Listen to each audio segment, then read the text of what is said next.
republic for which it stands, one nation, under God, indivisible, with liberty and justice for all.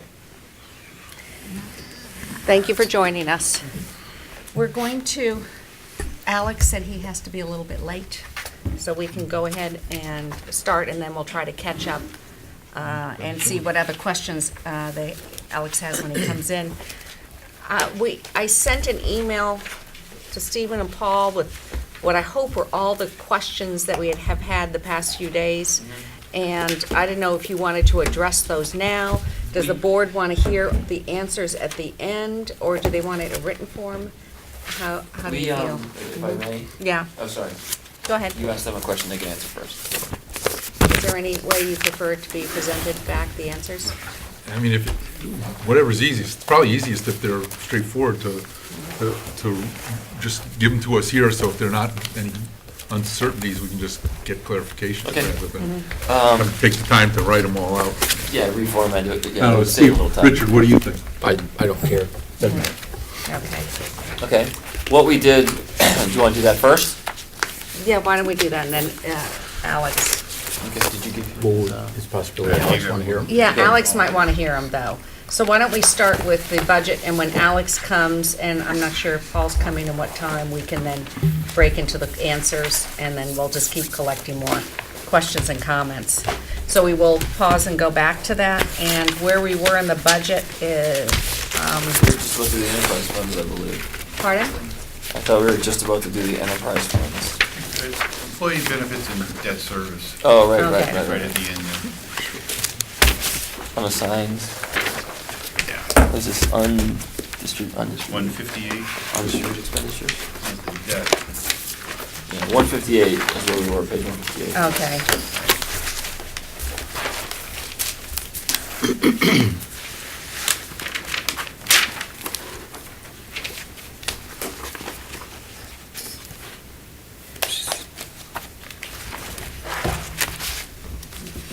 Any questions on the debt service, which I believe is, The numerics are on 161. I have some questions. Right, people get it. okay.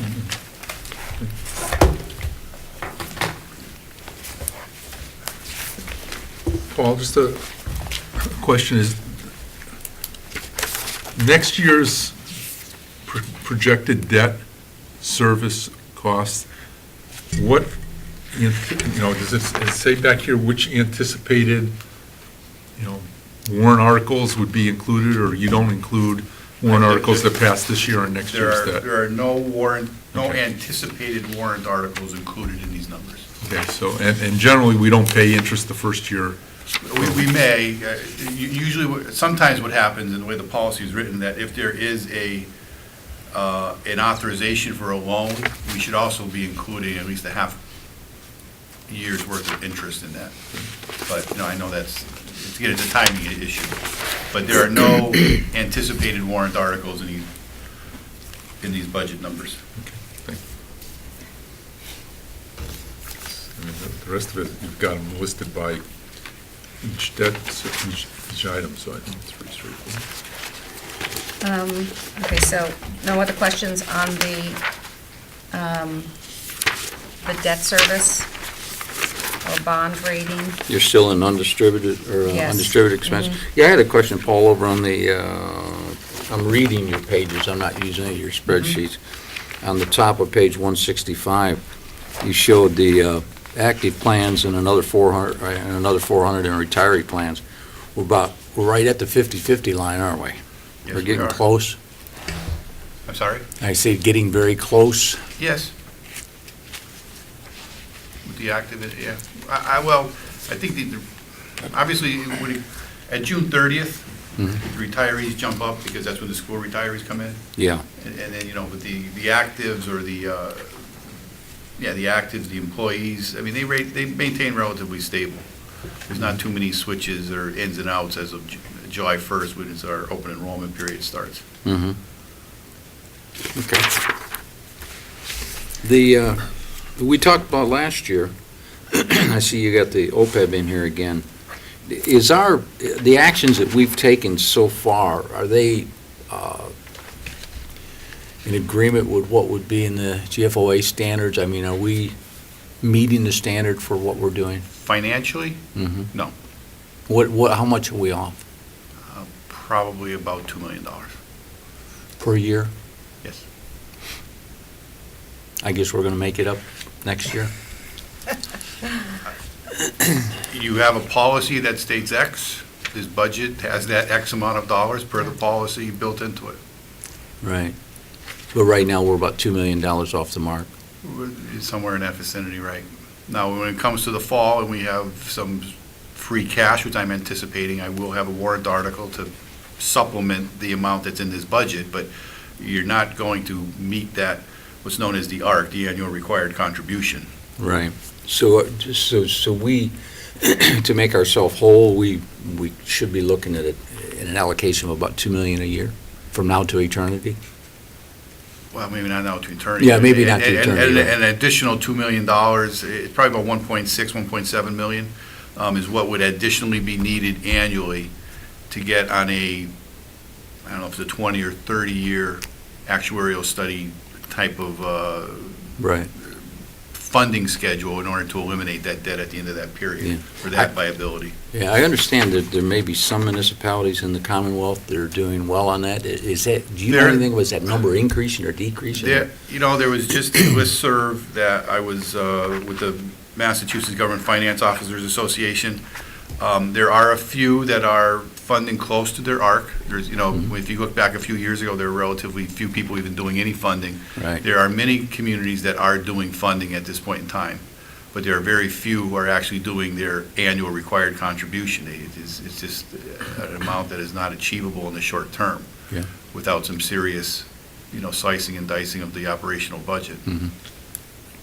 Okay. I think that's all I have, Mary.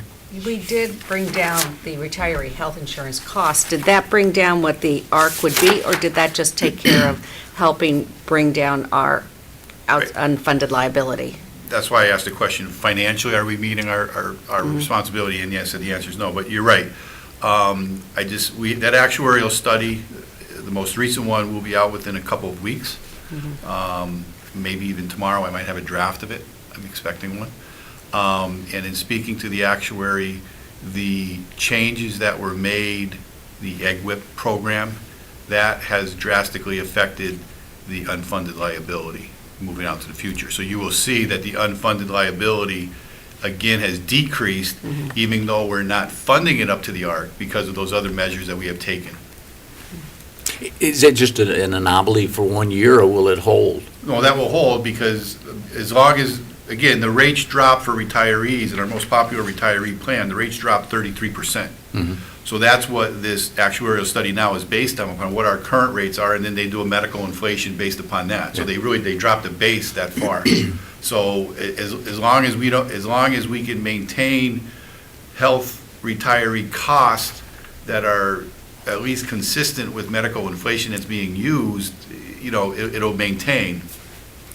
If our retiree costs go up higher than the medical inflation, we're going to start seeing that unfunded liability growing by leaps and bounds again. How about the nationwide healthcare program? Is there any impacts forecasted up here, even though we've been on insurance plans all along? The only thing that we've seen impacted, a portion of the premiums are now driven up because of what we're paying for this, that, when it comes to the Affordable Care Act. I can't say if there's been any positive or helping in the overall, I just don't Too have the early. information. Yeah. It's too early. I haven't read anything on it. I haven't seen anything Yeah, on it. Okay. Thank you. Now, we saved a lot this budget with the 0 increases from Yes. the health insurance, but we went up substantially in the pension. Can we expect the next few years the pension to be increasing, or is this just an anomaly for this year? We can expect it to increase, not at the rate that you've seen it increase this fiscal year. This is near double what I would expect next year. Again, the Hampden County Retirement System, which we are a part of, they because of their funding schedule that they've set for their unfunded pension liability, which we're a part of, only can increase their bottom line by 8%. So we can expect somewhere around 8% for the town of Long Meadow moving forward. until, or at which such time, if they have an actuarial study done again, they have favorable results, which we should be seeing that given the stock market over the last couple of years. But I would anticipate, again, moving forward, the 8% in this particular line item, at least to start the budget process.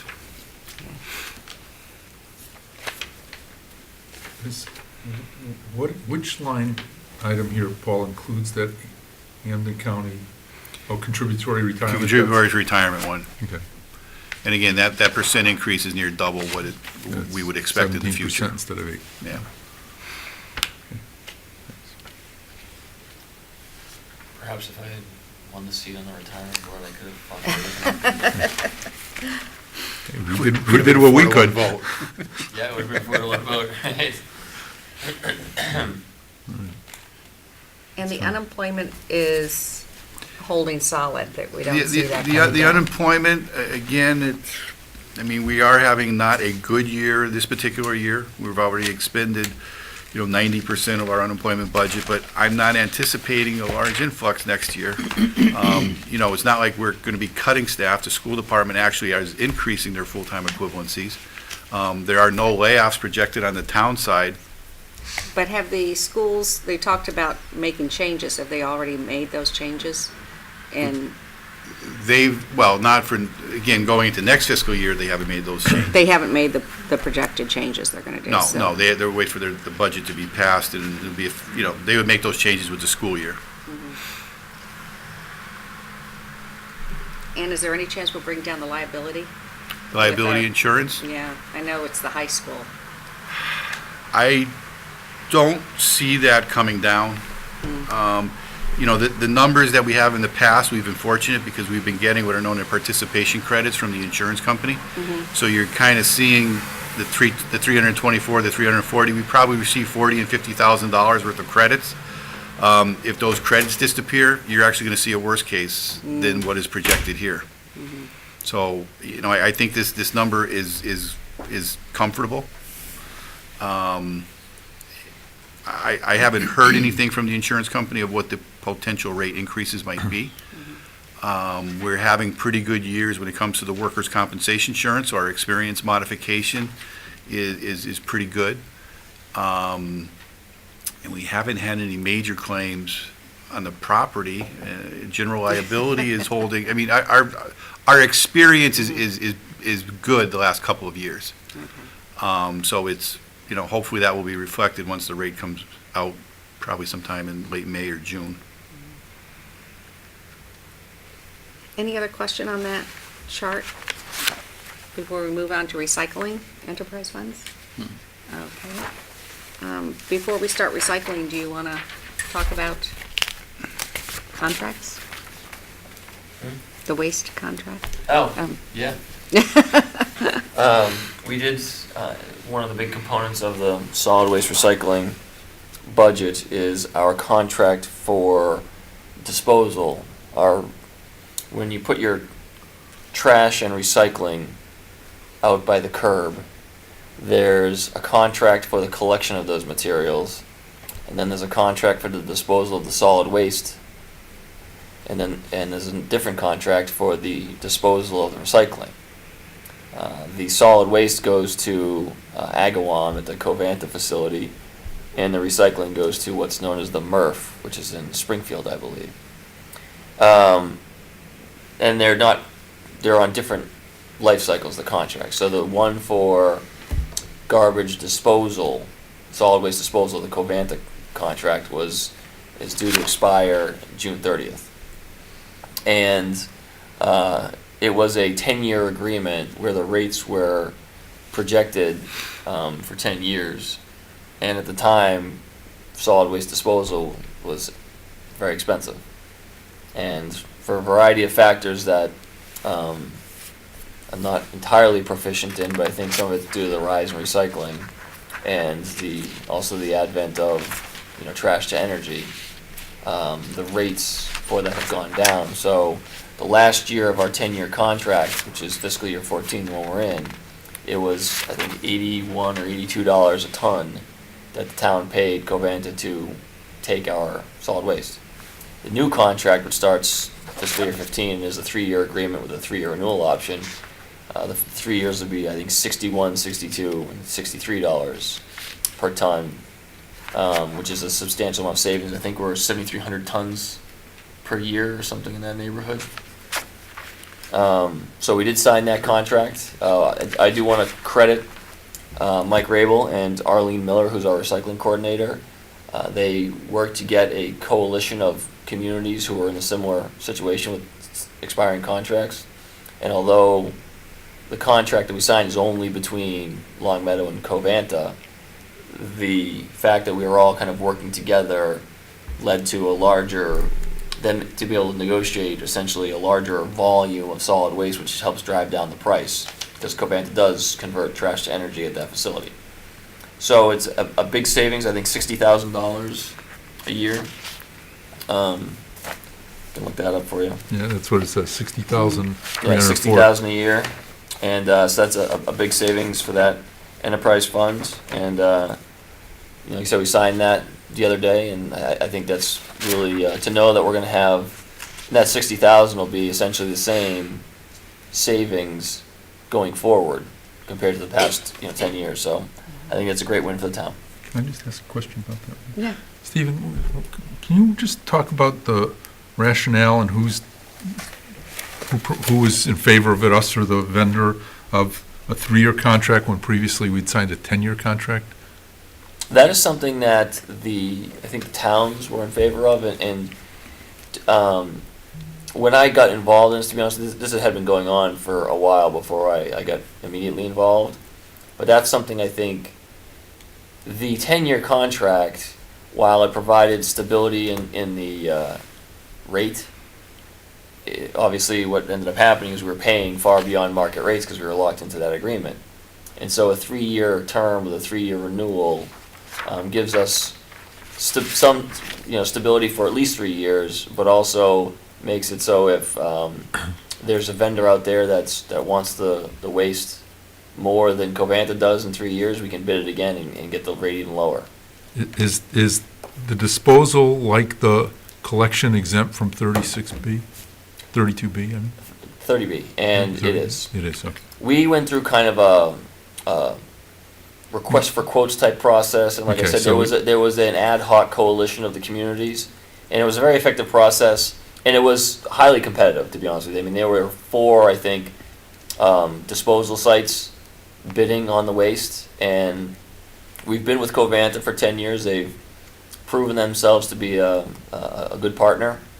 They, in addition to the reduced rate on the tonnage, also known as the tipping fee, they have, I think, a 75-cent per ton community education fund that goes back to each community to do things like, programs to raise education about, trash and recycling and issues like that. It can be to purchase, if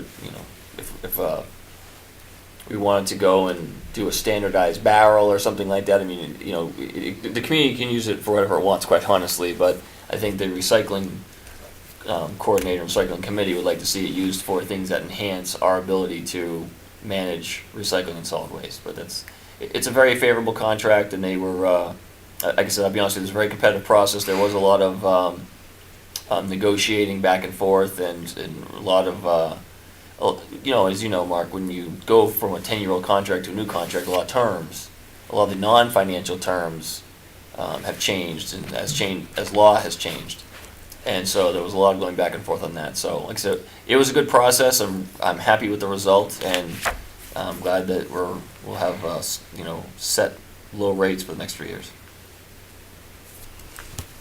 Thank you.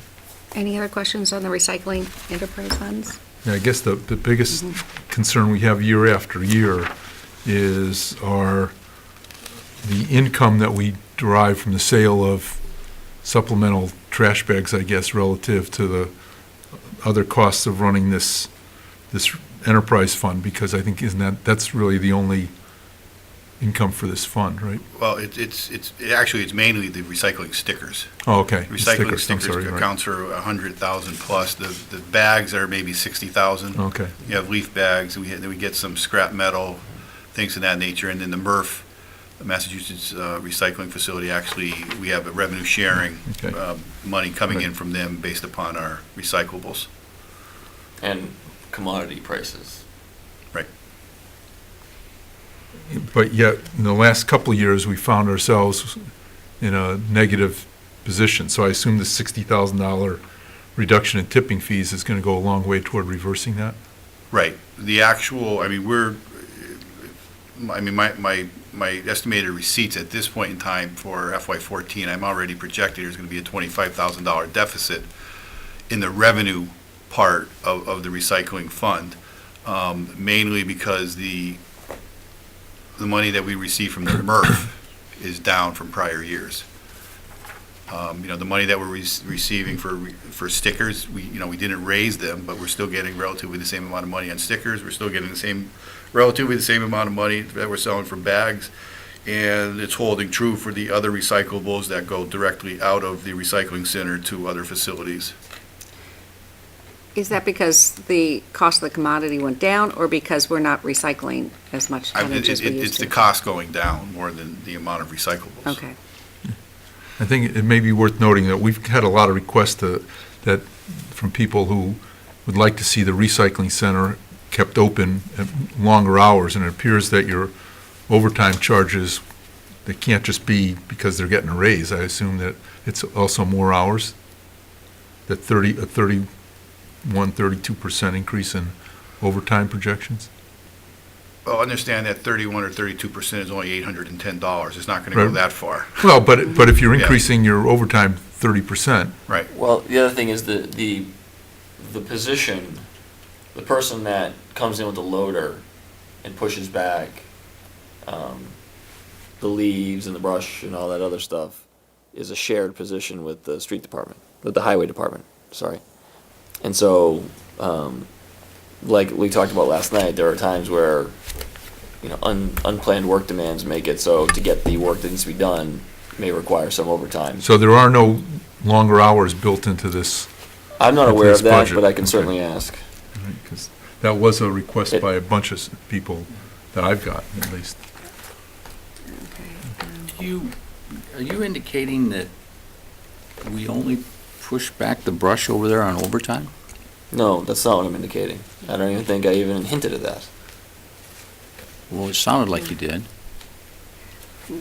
Well, You no, what I were said explaining was, the they overtime, go and you in, said it they was have a a regular routine of work, and if something happens that additional work unexpected comes up that breaks the routine, Well, yeah, but that's got to be wildly the exception to the rule, and what is the actual overtime being used for? how much are we projected to use in 14? Corrected to use in 3.7 out. 14? Yeah, I mean, it's not a significant amount, but like I said, I'll check. How much did we expend in 2014 in the overtime so far? Give me 1 second, and we'll find that number.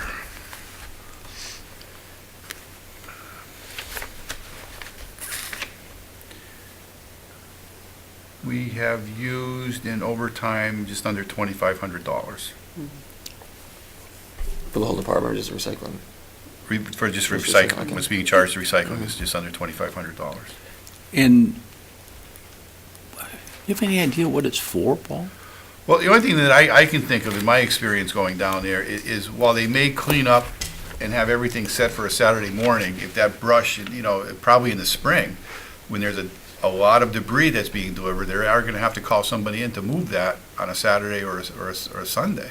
Well, every time I've been there, they've had to push back on Friday pretty good and take a Right, whole but weekend. to start the week, but if there's, again, at the busy times, the early spring, when people are doing their spring cleanup, I mean, that's, I've been there on a Saturday where I went in the morning, it was pushed back, and then I went back in mid-morning, it was out, and then when I went back later in the afternoon, it was pushed back again.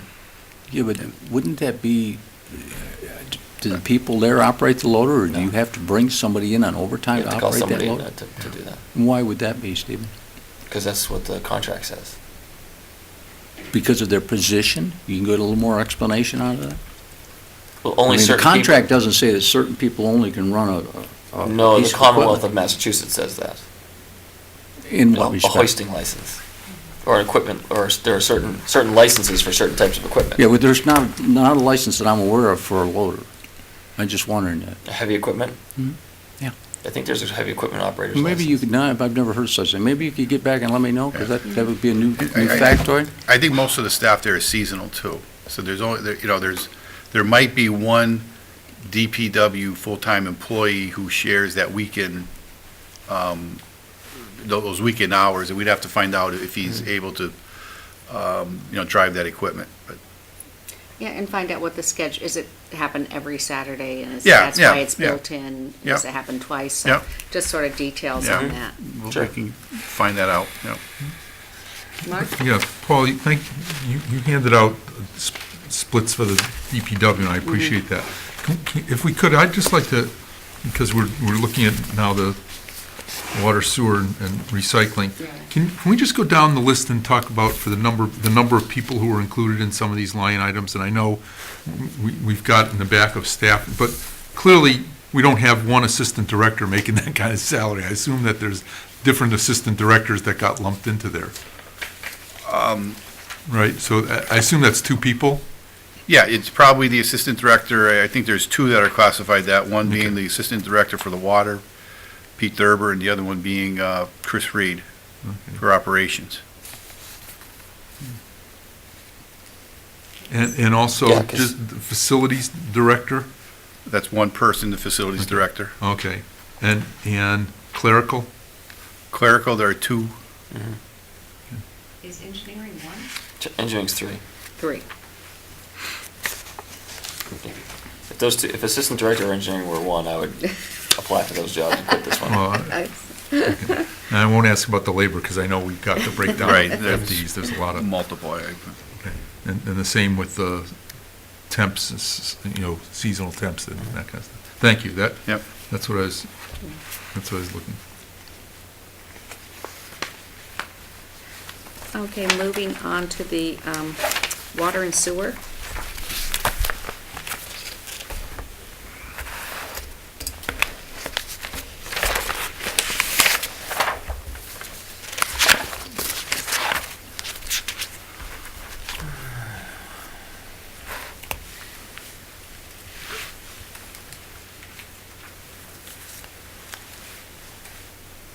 I guess what I'd say is the, obviously the big jump in this one is the purchase of water from Springfield. Paul, what you showed me the other night didn't have anything in it. That document you said showed the increase. They had all kinds of other strange printouts and No, stuff. it actually showed what the city of Springfield will be charging the town of Long Meadow for its water purchase in FY 15. It was, I can get it out, I can show it to you. Yeah, I thought there was one that we had other printouts and it didn't make any sense. There was other stuff stapled to it. The projected cost for the town of Long Meadow, purchase of water, is $1,004,000. Now, Mike has budgeted $999,513. Not gonna make an adjustment at this point in time, as far, I wouldn't think. And that's the water? That's the water report from the city of Springfield. And that's what they sent. with last year's usage? Is that what they're That's anticipating? with the 5-year usage from FY 2009 to 13. They have our water usage as a percentage of the whole at 5.67%. So what they do is then they take their 5.67% of their annual budget for Right, FY, and then yeah, they apply yeah. it to Long Meadow. I remember you said that. Yeah. I didn't catch the figure the other night. Yeah, there is a figure here, like I said, Thank you. 1,000,004 and some change. Do you know what it was last year? My guess is, because they have percent increases from one year to the next of their total budget, and as long as our percentage is remaining stable, the 5.67%, my guess is it should be $887,000. Now, you may recall, or the current budget is at 715,000. Mhm. And you may recall that there's a warrant article to fill the gap. Mhm. That's probably why it's short. It's, again, it was only budgeted at 715. But again, I'm working a little bit backwards with this FY15 projection. Yeah. Well, if it was budgeted in at 715, was that based on the previous year then? I don't know how Mike determined that. Because that's a pretty radical change, 715 to 887. Yeah, again, I would have to look and investigate where last year's, or the FY14 number came from. So 14 was the 887? 14 is estimated 887 by this report from the city of Springfield. We've budgeted 715. And again, I don't have this exact report from last year. Okay, see, that's right. You were saying based on what we've got now, you're estimating it to go out at, Right, based on this 15 report and what they show for an increase from some 14 numbers are on here, that's what I'm guessing. I also looked at the actual amounts that we're paying on a monthly basis, and again, it's coming back to that 875 amount, 887, and it's around in that vicinity. But again, it's all based upon extrapolating from 15 and working backwards. yeah, that's like under programming, what, 20, 23, 24, 25% or so, the 715? Well, I don't want to give you the bad news, but they have 16 already is on here, and that's another 15% for 16. And then 17, it levels off. 18, it's another 15%. And then 19, it actually drops 15%. You know, we had Time to dig a new well. Yeah. Well, you know, we talked about the other night, have we even started consideration of an alternate source? If it's going up 15% a year, that's starting to be some major cash. My understanding from Mike is that It's bond reserves according to the chart that they provide. I think the only other potential source would be from Connecticut. Mhm. And Mike suggests that they're substantially higher. We have to go a long way before we caught up to them. Well, Is if it- we're going 15% a year, we might want to see where they are out in 3 years also. Is that one of the shared resources on the piping? Is that all different municipalities get into the piping system? Is it like the power grids or on the water? I think there's 4 or 5 participating municipalities on this sheet.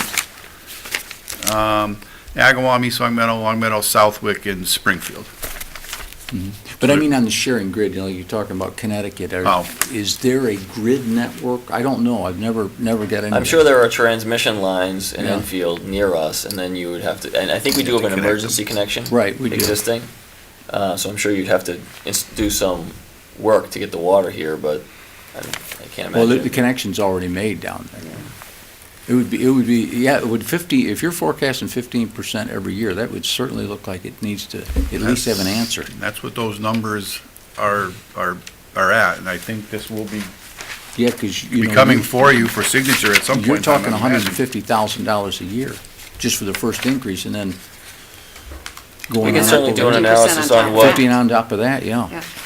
I remember talking about, we used to have a well down near the fields, and we capped it, and I think at one of our meetings, found out that it would be cheaper to just build a new one.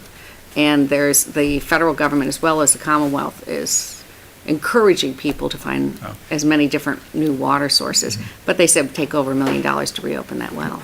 Marie, and I'm the one who threw out that comment, but given the things that are like what happened in West Virginia, I don't think we want to start worrying about a well and the quality of a well, and, there's farming fields down there, and is there stuff leaching into the well, and I can tell you this, the I city of wouldn't wanna go Lancaster had pumped its own water out of 3 municipal wells, and had no other customers that I'm aware of, maybe a few people in the township.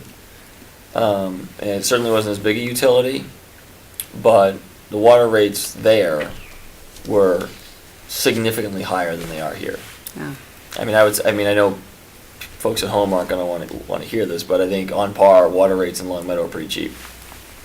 Springfield has, on a national basis and an international basis, I can vouch for the fact that Springfield's water rates have been amongst the lowest anywhere in the country. And I think one of the things we're discovering, and I don't want to speak for the commission, the Water and Sewer Commission in Springfield, but when we ask the questions about why is this coming, one of the reasons why they've remained cheap is that they have avoided investing in their infrastructure and passing those costs along to their customers.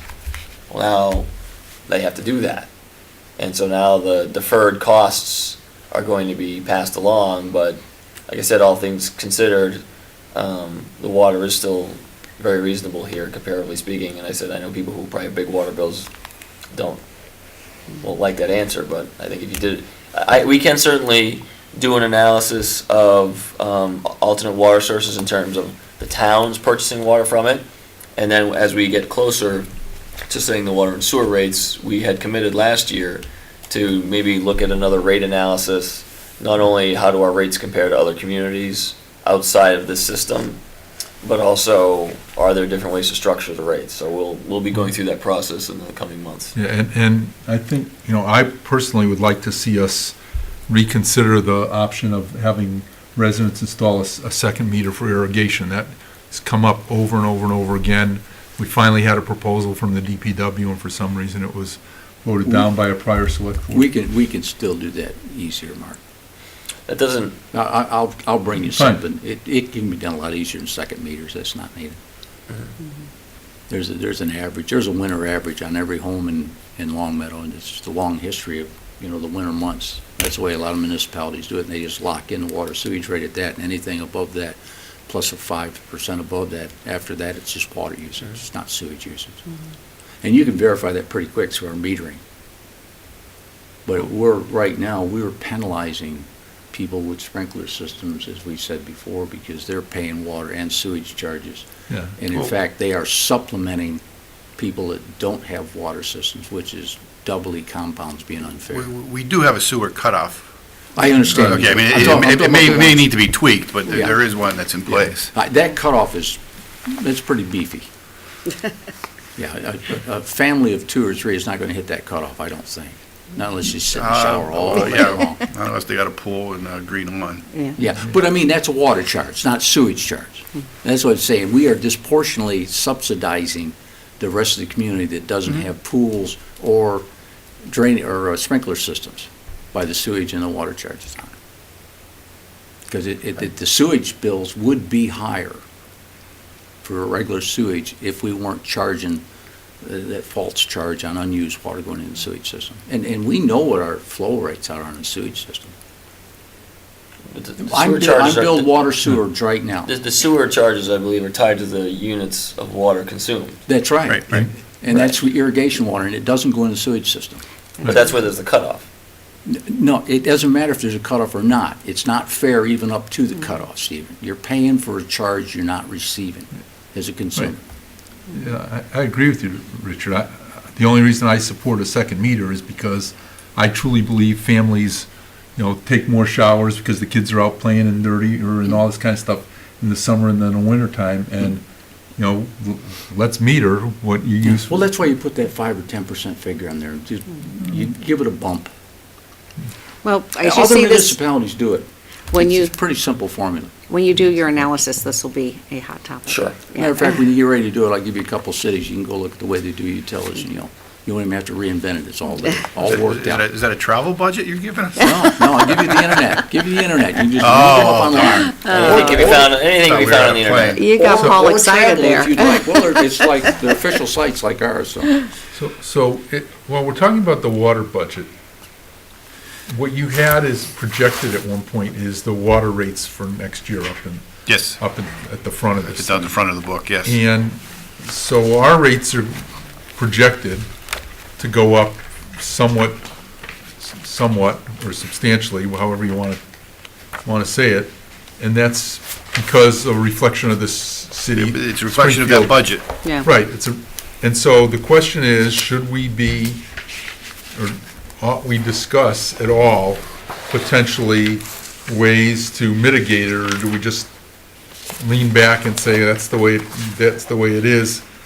And by that, I'll give you the specifics is, do we say maybe this year we need to take a hiatus from a significant increase in water capital charges because we're getting a water cost charges, so residents don't do both, or just say, we won't increase our capital charges by any more than they decrease, so it levels. You know, it's because building capital costs on top of, or increased capital costs on top of increased water expense costs is a double whammy for people. The Well- only reason I'm concerned about that is if we still have 4-inch pipes out there, which are a deficit to firefighting, I hate to cut back on going forward and trying to take care of that, because I think that's why people want the capital investments. Yeah, I mean, I think you can do, I mean, you guys are the Water and Sewer Commission, so in essence, you can do whatever you'd like. I mean, the capital charges are tied to the work. So if water mains are replaced, it's gonna get charged to the water utility. So what you're saying is, can we not do capital on the water and sewer utilities for a year? And that certainly is an option we have. I think the thing I'll say We're though, not doing any more than we've reduced our water debt from right, the previous year. only do up to a certain amount, right? That's fine. Well, there is a substantial reduction in the water debt Yeah. already built into this, but it doesn't disguise the bottom line that much. Right. When- That's a- You know, I think the thing though, Mark, to bear in mind is when you talk about separate meters for irrigation as a way to lower people's water bills, I don't know that you can have it both ways. I mean, I think, you know, if you lower the amount of, you know, we owe a set amount of money to this water and sewer, to Springfield.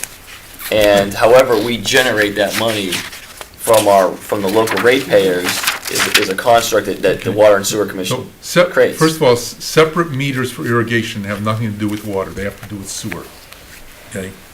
You're still Correct. gonna meter people and charge them the same Water. dollars per 100 cubic feet or whatever it is for water. It's just a one meter, under my theory, would get a sewer charge to it, and the other meter wouldn't get a sewer charge to it. So right now, we're talking about water, and we're saying that, you know, that if we're going, and I haven't been able to find the page here, Paul, but if we're going from 240 to 265 or something, and If you have your book Yeah. part, it's 36 of 211. yeah, okay. I think what I'm suggesting, Yeah, Mark, so- is if you look at the water and sewer rates as an overall utility bill for the ratepayer,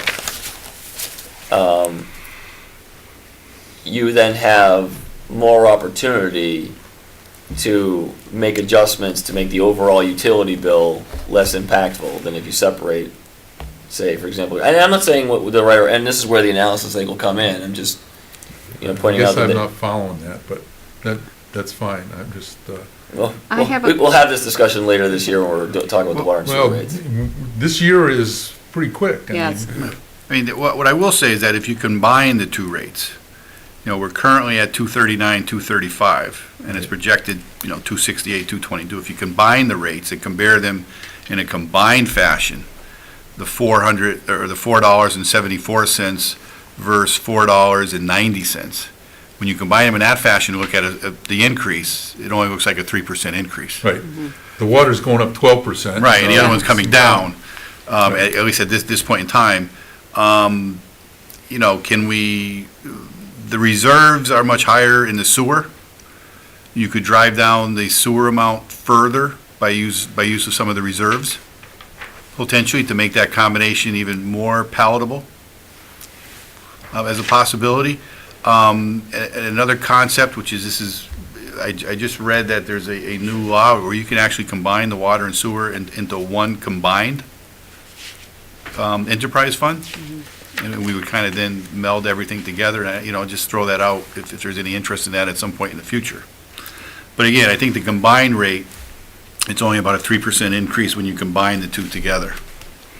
Now, you mentioned that when you talked about the reallocation of employees, that there would be increases in DPW and decreases, and would that affect the costs of the water sewer? Or am I Well, mixing up right, apples and the oranges? reallocation is taking place, so there's a drastic reduction in the sewer budget when you compare because that's where that's where the allocation said we didn't do as much work in the sewer as we had originally projected, and there was more done in the general fund.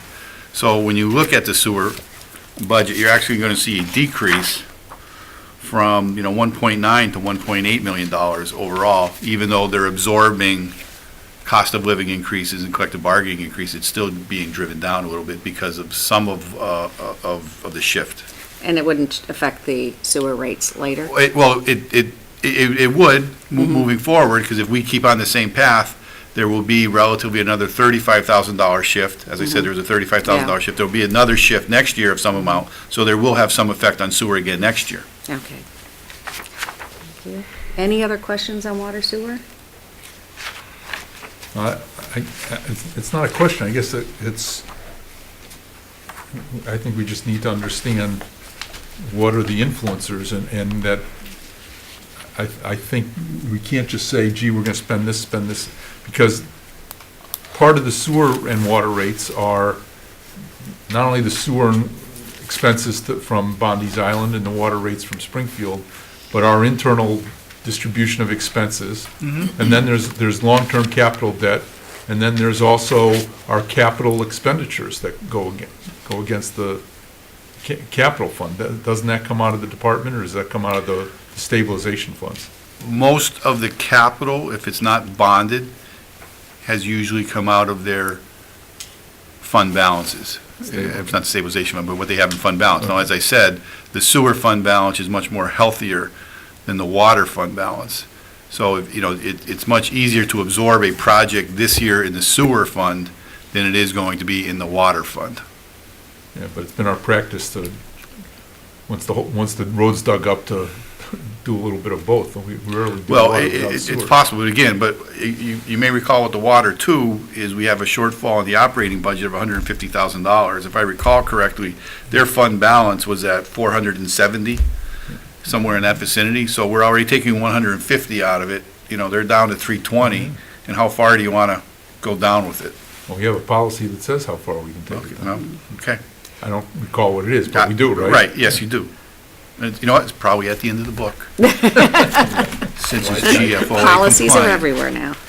And that's why you're saying we can consider in the future a combination of the two enterprise funds. Well, again, it's something that I just read where the laws allow you to do that, to make a combination water and sewer as opposed to two separate. And I just read somewhere, some people are doing enterprise funds for stormwater. Yeah. And with a- Northampton had proposed We had one of those. enterprise Lancaster had one of those.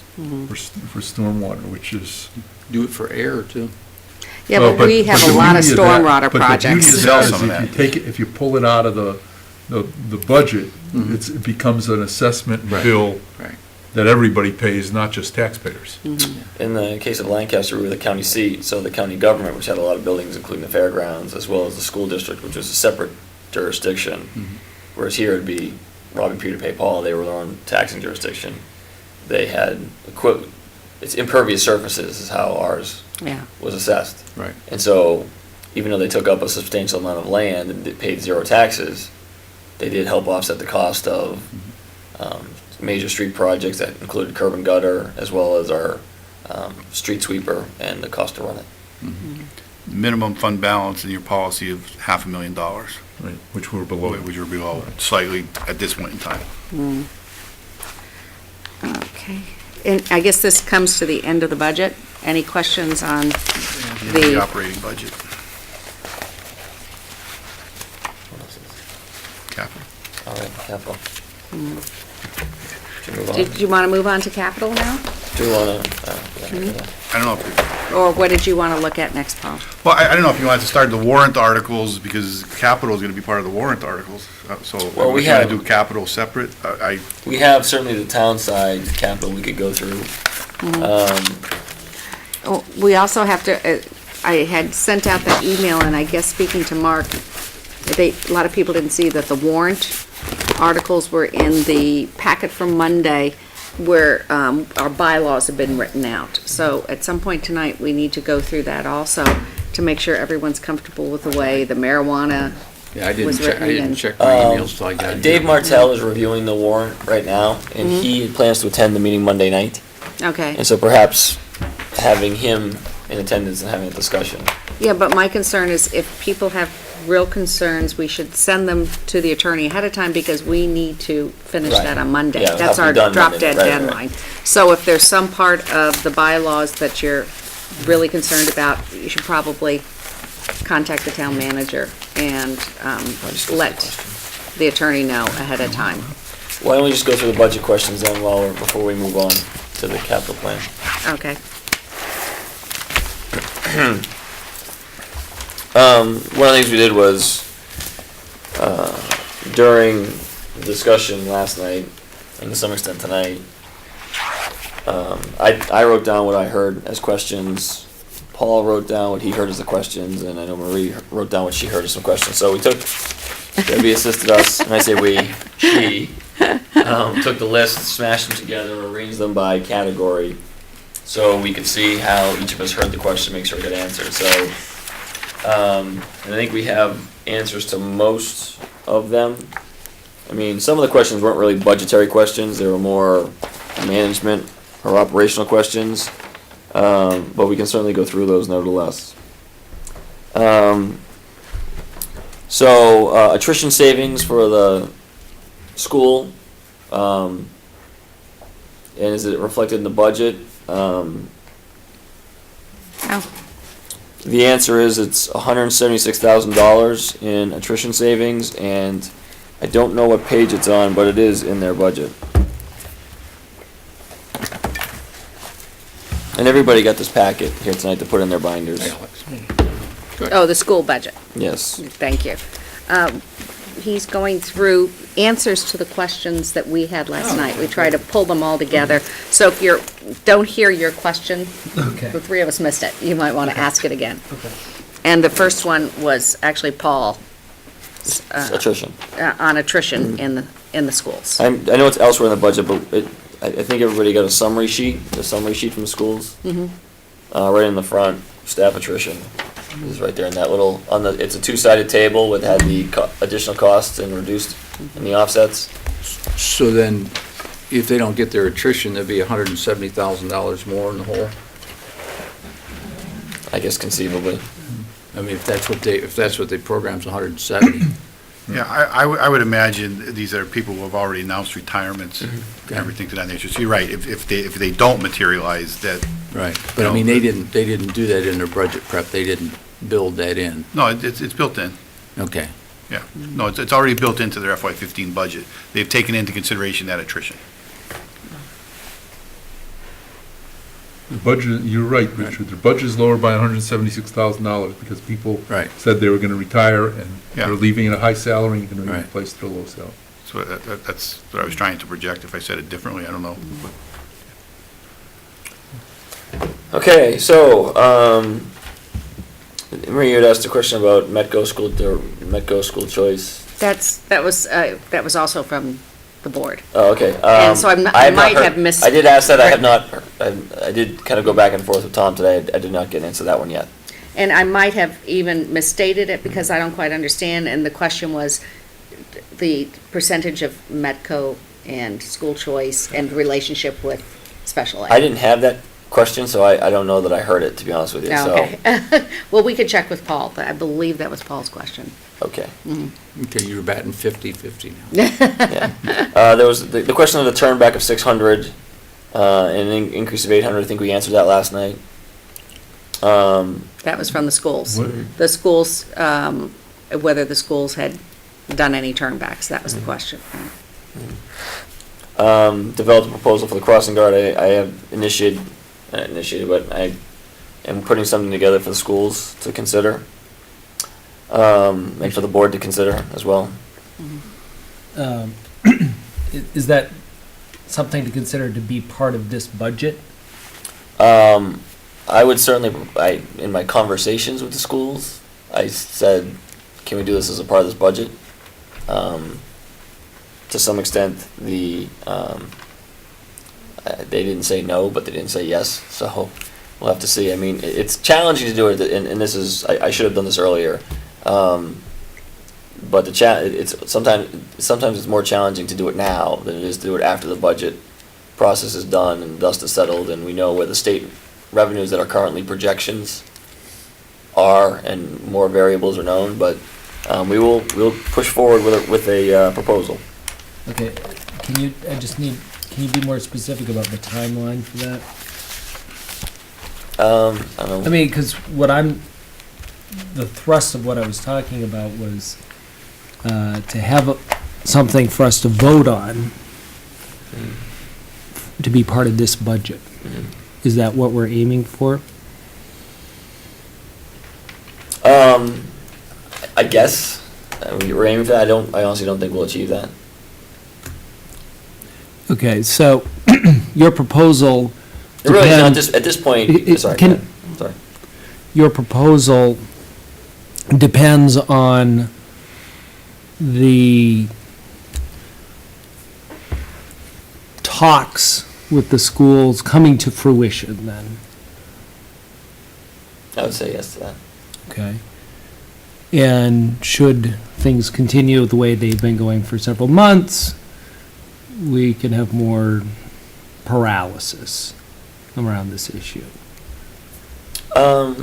Possibly so, but I think, like I said, we're committed to trying to improve the program. Okay. What I was, I thought you and I were communicating, but that this would be something that could be I think you were talking about $50,000 or something like that. So that would be something that we could alter that line item so we could be part of this budget. And like I said, that's what we're shooting for. Well, I mean, time's short, so I mean, we're either going to do it or we're not, right? I mean, it could be done on the floor of town meeting.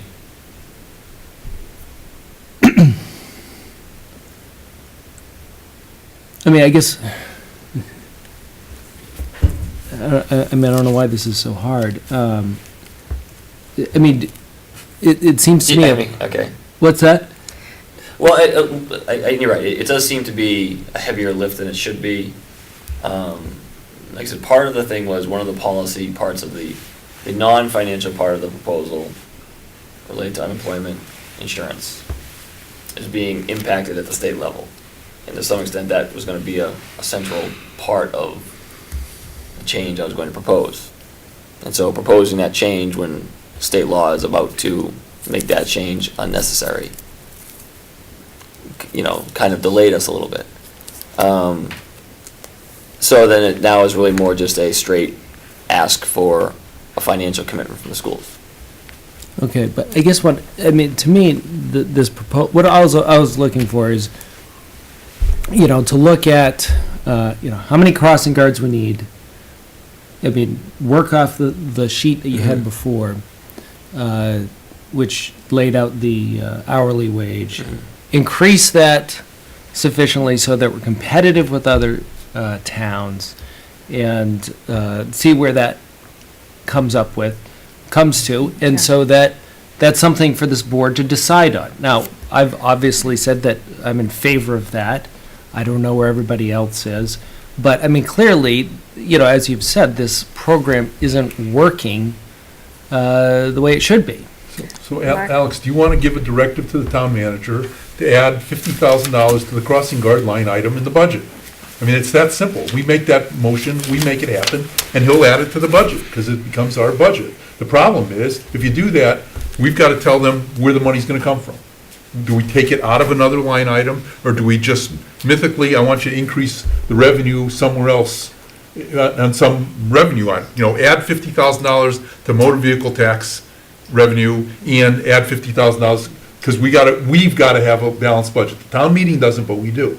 And so and I'm not trying to be flippant here, but we can ask the town manager, modify the budget by doing this if we feel that strongly. But we got to do it on both sides, and we've done it year after year. We've had changes to line items, but we've done it on both sides. So if you feel strongly, come up with the proposal and let's go forward. Well, Instead of just kind of saying, Stephen, do you want to? no. He wants a balanced budget. Do we want to put a? No, I understand, but what I'm trying to get is some information, so I don't know if it's 50,000. He mentioned $50,000. That's I don't know, it's a he's- matter of doing the math, and I'm assuming that's That's based on math. Yeah.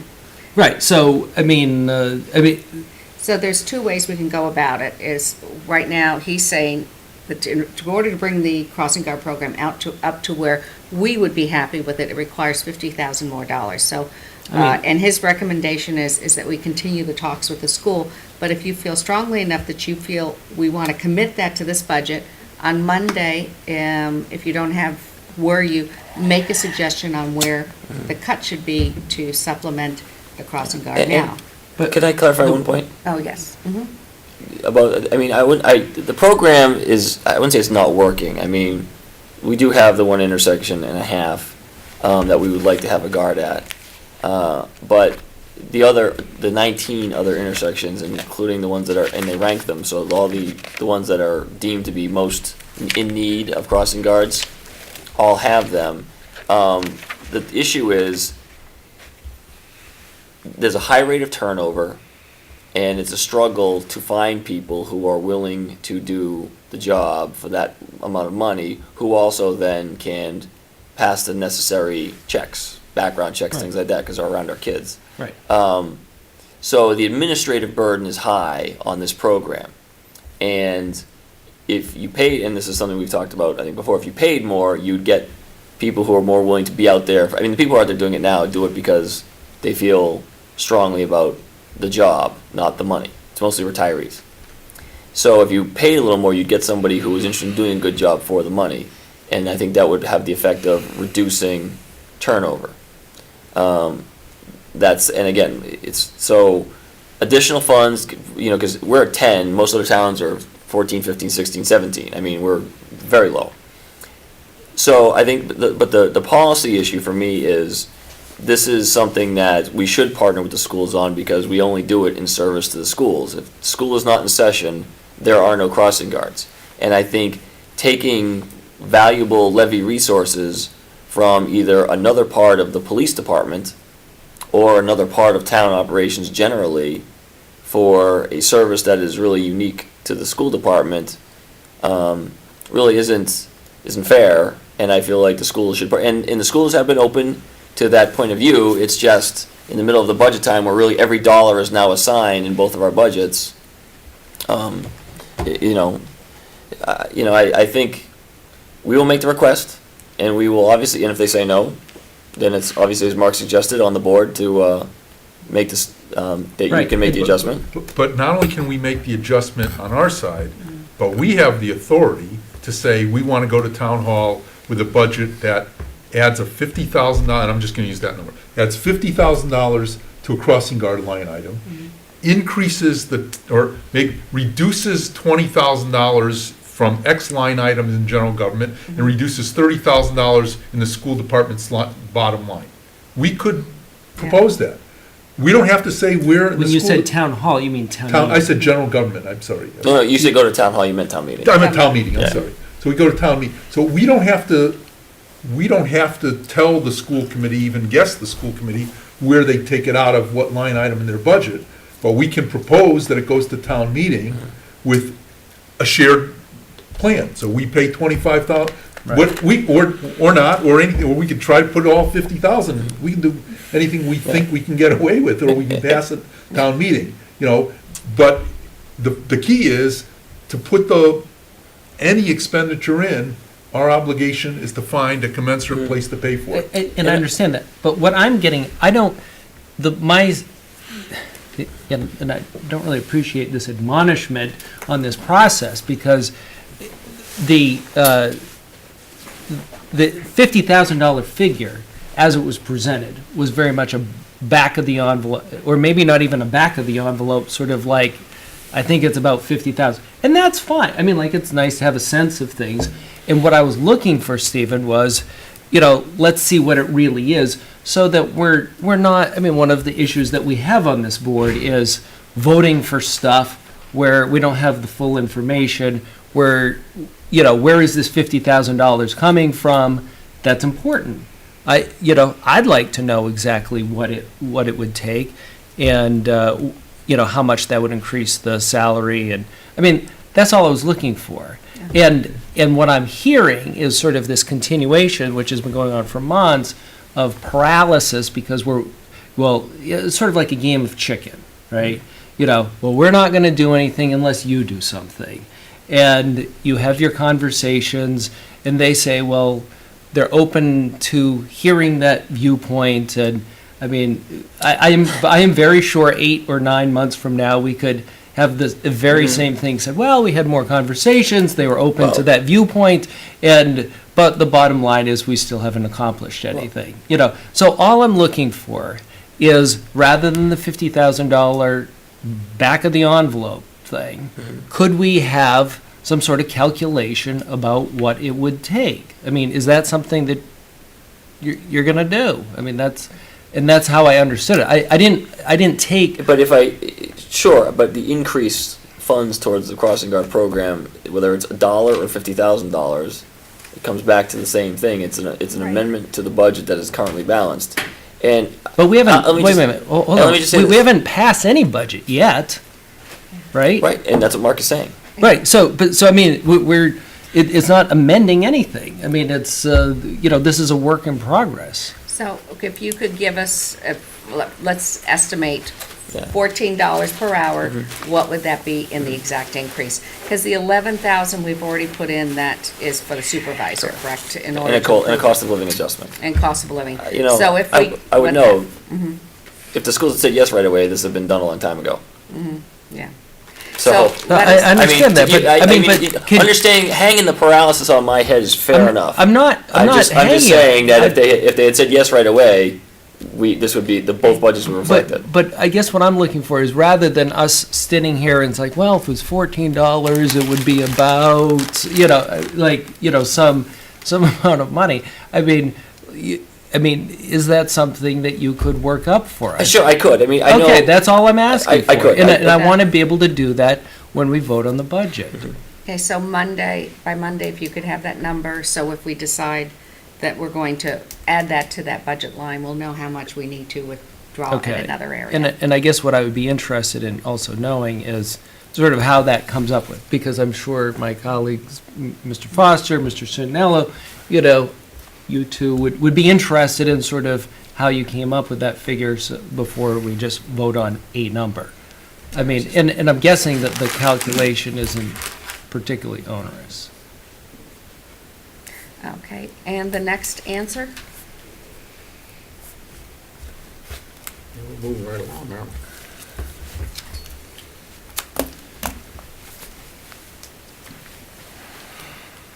The recodification of the zoning bylaws, like I said, it wasn't necessarily a budget question, other than there was noted absence of, legal or consulting fees to recodify the zoning bylaws.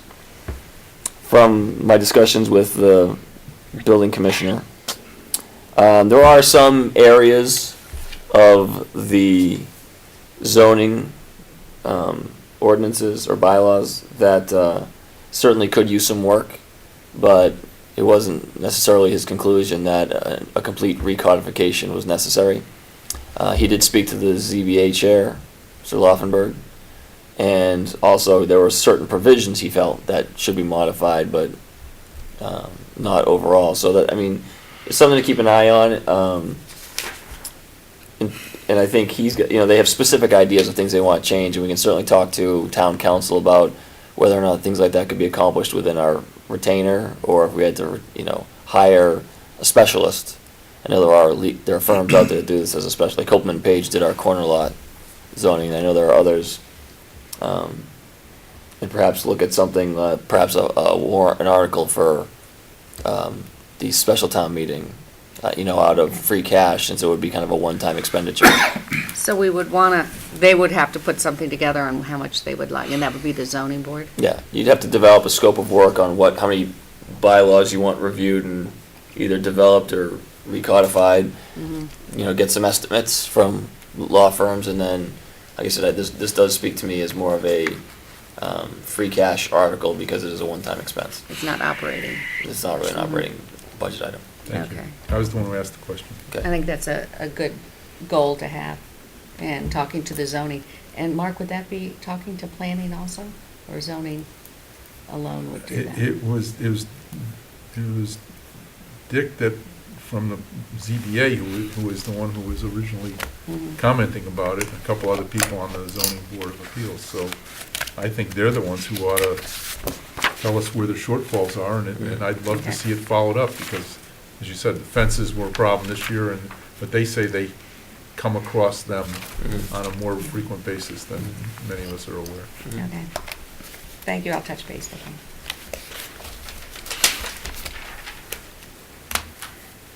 The $800 for the wireless phone for the fire department, it's for the chief's phone.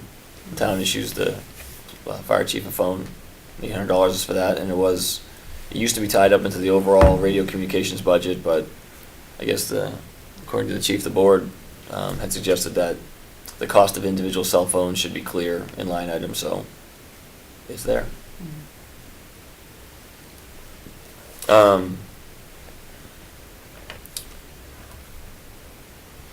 There was a question, I think, by you, Richard, about increasing consumption of fuel.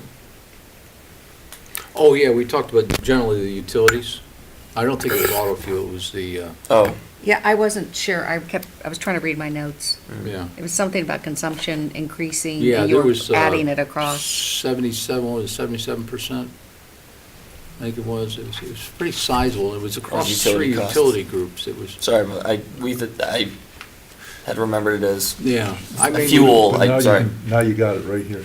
You got it right. No, I was just wondering why. It was, Oh, okay. we didn't see gallons or anything, and we didn't know whether it was filling up a tank at the end of the season. It seemed like an awful lot for filling tanks at the end of the season, but usage, I think I was after usage more than anything else to see. Can you actually send me an email on which specific line item? I will. I meant to You know. relook at that today, but I got Yeah, caught in the because capital. again, I can go back and ask Chad to investigate if it was fuel usage, what our prices were over a period of time. It was more just a question, because it was such a noticeable increase in Right. that shorter period of time. Right, and again, I'd have to go back, I can look at it year to year, but I didn't know exactly which line item it was. Okay, and if I forget it, then you don't have to worry about it.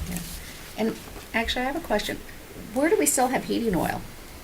There are some Down- burner Yeah, community house. community houses as well. Oh, I thought Yeah. Community House got switched over. No? So Couple we, of Maybe them it's are burning dual. gas. I'm not Fire quite sure what also it's I think I think the new boiler burns gas, but they had been burning heating oil. I think, is town hall oil based? Yeah, I got two of these. I think one of the schools I'm is. not sure. I know at least one of the backup boilers in the schools. yeah, no, I thought we were we had finished all our heating oil as a primary. Yeah, but you may have some for backup. I think the DPW is on oil. The Again, I'd DPW, have to I think, go is back on and oil look, as I'm well, not yeah. sure with it. I'm sorry, go ahead with We're not getting it for no purpose. Stephen, do you know just off the top of your head if there's any active program that's checking all the sources to see if we can convert to natural, or do you know if there's an active program? Like whether incentive it- programs? Yeah, I mean. Because it used to be the natural internally. gas companies would give you the furnace for free if you switched Oh, over. no, I meant, are we actively pursuing conversion at all possible locations? Sometimes that just gets by the wayside, nobody pays much attention to it. I think there was a push years ago when the price differential was Yeah. really spread. Well, it's massive right now, Paul. Yeah, again, but when it first went that way, and I know there were a number of conversions, we really have to find out which ones are fuel, and we can't even give you an answer for that. Yeah. And then, once we have that answer, we can, piggyback the next to Yeah, it. you piggyback the next one. Yeah, it'd be nice to know if there's a plan there, if that's something that should be thrown into capital to get it done, because there's a pretty significant savings on that, of quick payback on those conversions. Plus, there is possibly incentives too, Stephen. The question was asked about, are the goals actually goals? I think that's a good question to look at. This is our first go at this GFOA thing, and I think it's certainly something that, as future editions come out, we can look at. I mean, the select board hasn't set its goals for the document, so perhaps the board could set the tone with what it believes are goals that the other departments should emulate. Yeah. The town electrician and plumber do inspections. Again, I don't necessarily think that was a budget question. I wasn't sure about that, but, and I won't go through all of it, but could, in theory, a town, we have a full-time plumber and electrician. They do other work besides plumbing and electrical, but they are licensed. And in theory, they could get the certifications to be inspectors, but there are some challenges associated with that. Not the least of which is we would still have to hire outside inspectors for any work they did on town buildings as a part of their normal duties, because there's a conflict that you can't inspect your own work. And that would be additional duties added to their job descriptions, which would be subject to impact bargaining. Let me ask you a question. Is our work, do we take out permits for all the work that we do in town and have it inspected? I think so, yeah. I mean, I haven't physically seen the permits, but Well, I understand, a lot of times you have immunity to that. We don't pay for the permits, but we take them out. no, we pull the permits to get the work inspected. We have to get our work inspected. All of our electrical and plumbing has to be Yeah, believe so. inspected by the state inspector, okay. And the other thing There is, definitely would be a conflict then them doing it. yeah, the town profits $34.34 on each inspection. That's on top of what we pay the inspector. Each of them does 500 a year. Mhm. As I mentioned, this adding duties to a collectively bargained job description would likely be followed by an increase in either overtime or base wages or something like that. And then that combined with the cost of bringing in outside inspectors to inspect the work that our town plumber and electrician do, makes it so, at least from this from this viewpoint, it would not be as fiscally advisable. Yeah, the figures you gave, that's only about 17,000 Mhm. on revenue. And you're right, if that's all it is, it likely would not work out. Well, when you think about what the take would be per inspection, I think that figure would go. Yeah, you said $34. So anyway, so there's, in theory, yes, it could be done. There's challenges associated with it, and it doesn't look from the initial blush that it would be beneficial.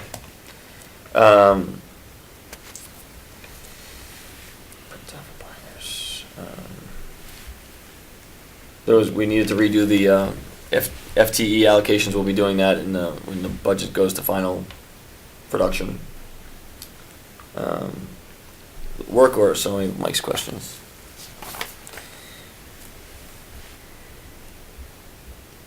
So on a work order system, the maintenance division uses School Dude, which is a software program.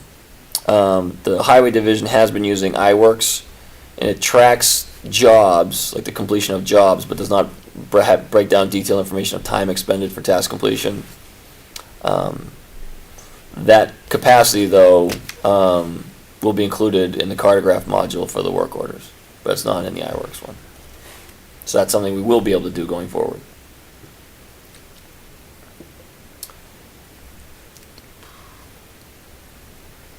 So, on the GPS, do you want to go through Should I this? explain that one? Yeah, because you Yeah. did the research Right. on it. On the GPS, where there was a $12,000 expenditure in FY '13, it wasn't an actual expenditure. It's an encumbrance. We've actually encumbered the money from '13 and brought it forward. I guess there was discussion amongst this board that, and again, if we go back to the minutes of 3/18/2013, as much as you folks took the GPS out of the 14 budget, you put it back in, and we're looking at whether it's tied into discipline or not, or whether through the collective bargaining process, we can do that.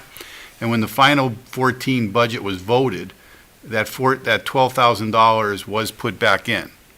The final budget vote was 57,165,610. It's further down in the 3/18, the selectmen's minutes. I'm sorry, which, 3/18/2013 Select Board minutes. Basically says then that the $12,000 requested for GPS be utilized only if the GPS can be tied in with disciplinary action as approved in contract negotiations. So because of that, the 13 money was brought forward.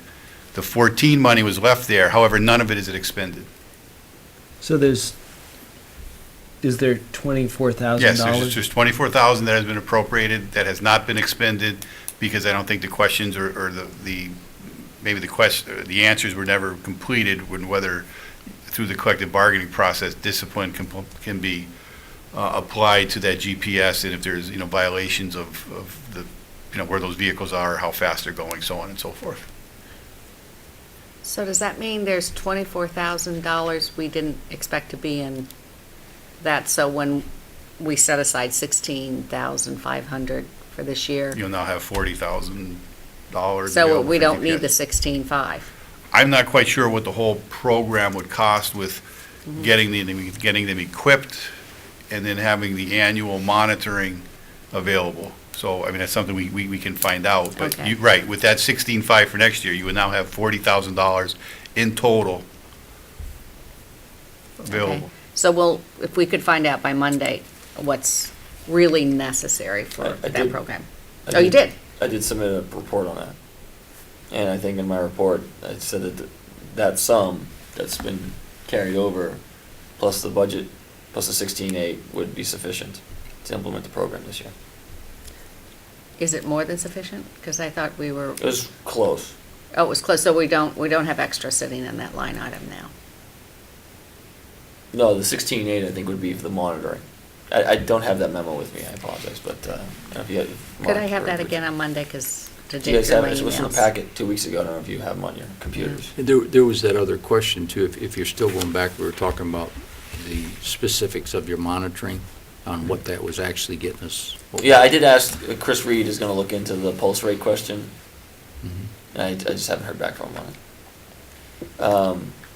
And like I said, if we wanted to see a demo, just send me an email and we can set up time to do the demo, the demonstration.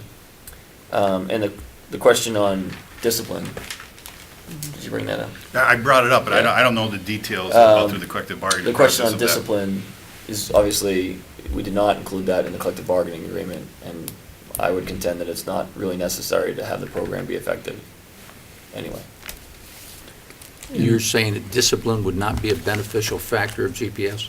I'm saying only doing it if we can discipline employees for things we find in the GPS findings. I mean, I think we'd want to move to that, but I think there are benefits to having the GPS units beyond that. If nothing else, that having them would be a deterrent. Yeah, I hear what you're saying. I'd be very, very, very cautious about moving forward without union approval on it to start with, period. Oh, we did, we talked to the Yeah, union about it. and for disciplinary type purposes, because once this is in, you're not going to get anything changed. Meaning what? Once you get GPS in, if you can't use it for disciplinary purposes, you're not going to get permission to go disciplinary purposes. So either have the approval going in or forget about it. I believe we have in the contract that the unions agreed to have it put in, so. It's not, we can put them in.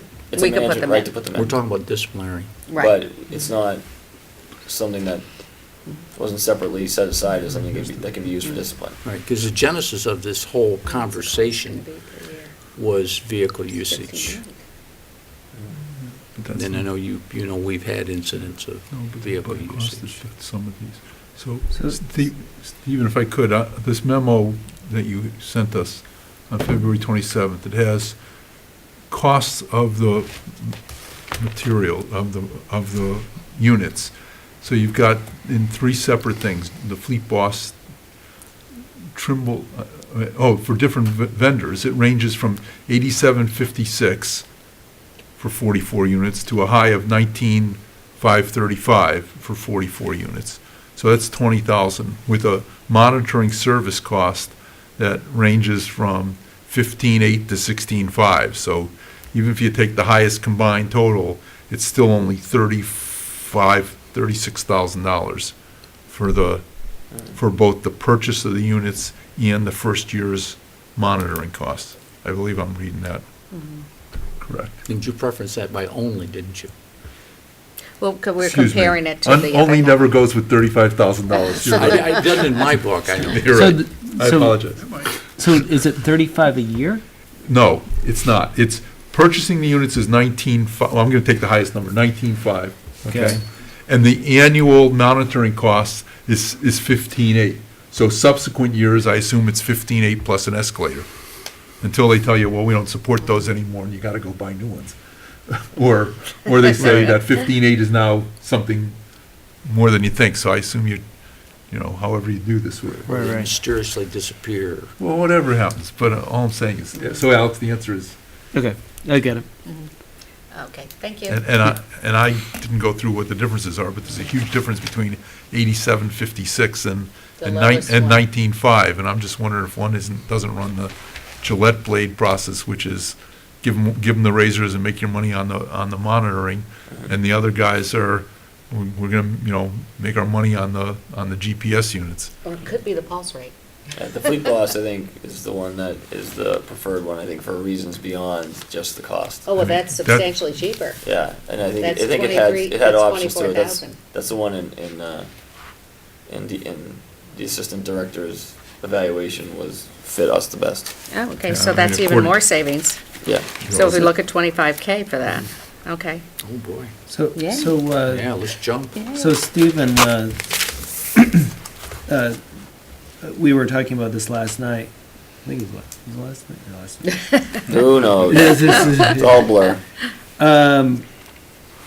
The things that you noted as the benefits were that you could allow somebody to dispatch, like knowing where they are so rather than having to call them to find out where they are, you would know where they are. And then you could send, I think you said if a tree branch. Something comes up. And then you noted that with plowing, if somebody got a call and wanted to know if their street was going to be plowed, that you could say, well, the plow's coming, or the plow will be there later. And then the third thing you mentioned was, you would know where the vehicle was taken. To your mind, is there any other benefits that would go along with this program? The, how the vehicle is driven, I think Okay. is one of the things I mentioned. Heavy acceleration, fast braking, fast cornering, things like that. These are, You how they, mentioned how they treat the vehicle. You mentioned excessive idling. Excessive idling, Yeah. that stuff, yeah. And what would you do with that information if you received it, about how the vehicle was driven or if it was idled? Better training, enhanced supervision, which isn't the same thing as discipline. And if needed, then someone doesn't get to drive, if someone consistently drives a truck poorly, then they don't get to drive trucks anymore. I'm sorry, That's a Richard. quick question. I've been in supervision for more years than I wish to. What is enhanced supervision? What's your definition of that? Obviously not you. Yeah. Enhanced supervision. Well, I think focusing on vehicle use. That's discipline. Yeah, everything that you have mentioned, that's why there's so much concern about the discipline. Every benefit that there is to this system to implement change is going to require addressing the employee's behavior. Everything that's been mentioned. And if we can't do it, then the system is almost invalid. We know it and we can't do anything about it. You can, First, you can wait, address, I- I don't want to get engaged in a debate in this because I am the town manager and I do Yeah. manage these people. Well, I'd like to And- get in a debate about it. And so, you may have supervisor experience, but you're not the supervisor here. No, I'm not talking And about you that. I'm can, talking you about the can merits manage of the employees' system. behavior. I mean, discipline is a specific thing under our collective bargaining agreement and our personnel manual. Good. Telling an employee, stop driving like, a maniac is not discipline, but you can do that. And Have the you GPS checked, will have give you checked the union contract to see what that terminology would mean coming back from the shop steward? Specifically. It's not in there. I mean, discipline is a specific Okay, process, then Richard. Go down and start it and see if you're not stopped dead in your tracks. It's a discipline form. I will do that, Do that. because I am the manager. Well, that's good. I'm glad you are. Yes, You just I go am. ahead and do that. Okay, as long as we're all But- clear on but the- who's but the doing what sta- here. Well, Stephen? the point is you either want the GPS or not, and on Monday, we can decide No, what we're going to do with Yeah, that. that's okay. We're Yeah. still back to the issue of talking discipline, and I think it's the key to the entire thing. Before you make another mistake, you need to make sure what you're buying can be used for what you need it to be done with. And the whole concept of this has been to control employee behavior in vehicles. Everything that has been mentioned deals with behavior issues. Could you check with our attorney, our labor attorney, and see if we can change behavior without a triggering discipline with the unions? It has nothing to do with the attorney. It has to deal with the union itself. the Well, I think interpretation of that the Gordon contract. has had a lot of experience with the unions, and so why don't we check with our attorney? I've also discussed it with the union. And we've gone over all this. Mhm. With the union president? Yeah. And what is the answers? That they're open to it, and they know that, it's like I said, discipline is a specific thing. A written memo, a verbal, even verbal warnings are written down. That is discipline. Like I said, redirecting someone's, redirecting somebody, or saying, enhanced training to say, do we need to show you how to drive a vehicle better? That's not discipline. And I think that's where there's a disconnect on how we're looking at this issue, Richard. It's what is specifically discipline and what is professional development. I don't know what else to call it, but you can adjust employee behavior without discipline. That's also called management. You can do it with the 2x4 too, and that's, So, can I ask a question along these lines? Well, today was No. still getting our question. I think we can deliberate this on Monday if this board's decided they want to cut out the GPS No, program. but it's a question for, It's a question, not that's a why. comment. Remember I Okay. said it is a question. Okay. So, this issue that we had about employees leaving the town of Long Meadow, do you see the GPS as helpful to that? Okay. And how would you envision that working? So let's say the GPS says that they went to Rinaldi's. Well, yeah, I mean, I think So, what's, well, not Rinaldi's, Frigos, or whatever. Yeah. Yeah, so, could you tell us how the GPS would assist in the management of that issue? So, an employee says, the GPS shows that they were in East Long Meadow. Or, we're not looking at it that afternoon. And somebody calls and said, hey, I saw a truck in East Long Meadow. You go to the employee, you say, what were you doing? They say, well, I had to go to Rockies to get some material for something I was working on. Well, then you can go to the history of the vehicle and find out, did they actually go to Rockies at the time they were supposed to, and did they stop any other place? And then you go to the employee and say, yeah, no, you weren't there, or yeah, you were there, but by the way, you went through the drive-through and here and everything else. Just want to let you know we know. Now, that's not disciplining the employee, but that's letting them know that we know that they violated the vehicle use policy. And that's the deterrence factor that I talk about. I guess, Is that as far as it would go? You would just say, by the way, you violated the policy? Yeah. yeah, I mean, that's one of the ones where, could you specifically discipline the employee? I mean, that's, under the contract, the answer would be no. But don't you, I guess my view of it is it's worth knowing that that happened, even if we can't discipline for it. And the only way to know that that happened is with the GPS units, because we don't have supervisors following everybody around. So having the units and knowing what the behavior is still better than not having them, or, and not having them simply because we can't discipline for it. I mean, I guess that's the way I look at it, and if the board doesn't share that view, then No, I so be understand. it. Of another question. This is a question. So if somebody goes to East Long Meadow for half a day and isn't working, how would that be addressed?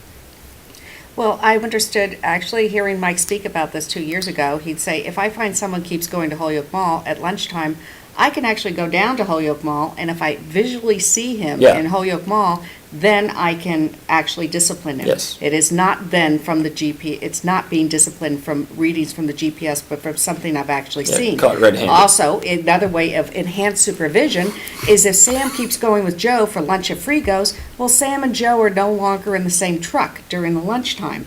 And they're not being disciplined, but you are managing and doing enhanced supervision on what those workers are doing at that time. There's many ways of managing the workflow without actually disciplining someone. if the sewer truck is idling for a half hour in front of a resident's house, and they say, they've been sitting there idling, they look at the machine and they say, wow, they really have been. Well, you know what? Joe's no longer going to be on that truck. We're going to put him someplace else. He's not been disciplined in his record, according to a legal way. He's not lost out on wages, but he's no longer managing that truck. So that is altering workflow from what you've learned without hurting the union truck. Now, if the unions want to complain that he had the right to sit there and idle for a half hour, and we feel that you're punishing him, well, I'd be willing to take that one into court and in front of the union, saying, what is the actual harm involved this? So we can decide on Monday whether we want GPS or not, but to keep drilling this down on the value of GPS, we can get the brochures. I think they've answered the questions numerous times, and let's just vote it up or down. Yes. Yeah, we asked last night for the pulse rate, and we didn't get that information. And being that I was reminded on who the town manager was and the tone that it was, I'd like to remind you that I'm one of your 5 supervisors also. And you've taken all the employees, you've taken them out of the vehicles. We don't have anybody left to do any work.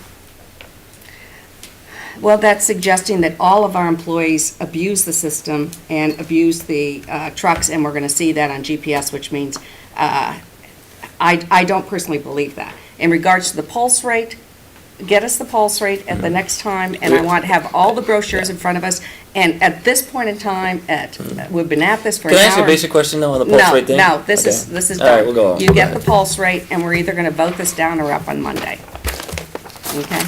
Perhaps So in- what is in the next supervision. question or answer that you have for us, so we can move on to capital plan? Where was I? Oh, the sidewalks, yes. So, the sidewalks, there's the question was, there's 15,000 in the operating budget. And then there's also 400, I believe, in the recommended capital improvement plan. And so I think the question was, why is there only 15 for sidewalks? No. The question was, they always had 5. And they never had extra money. And now all of a sudden, they put 15 in the regular budget, and they've got more in the other budget than they've ever had. They've just both of them have gone up, and in the previous track record was only showing about $2,000 worth of repairs each year. And Mike said he always programmed 5, and then we said it was inefficient, so we gave him, I think the first year was $75,000 out of the fund, and well, now it's put up to 400, and that's a tremendous amount of money for sidewalk repairs. And he's also increased the amount in his regular budget. That's why I did. It would seem that his regular budget this year should be 0. My understanding is, no, there's 2 different things. My understanding is that he's always requested more than 5, and he got 5. And 5,000 can get you, if a regular house in Long Meadow is 100 feet of frontage, 5,000 gets you one sidewalk. in It's front of one. $45 per lineal foot under contract. 45 to 50, yeah. 45 under contract that we have right now. Right. The 15,000 is more for spot work that's done in-house, because our crews do some sidewalks in-house, and then we contract out others.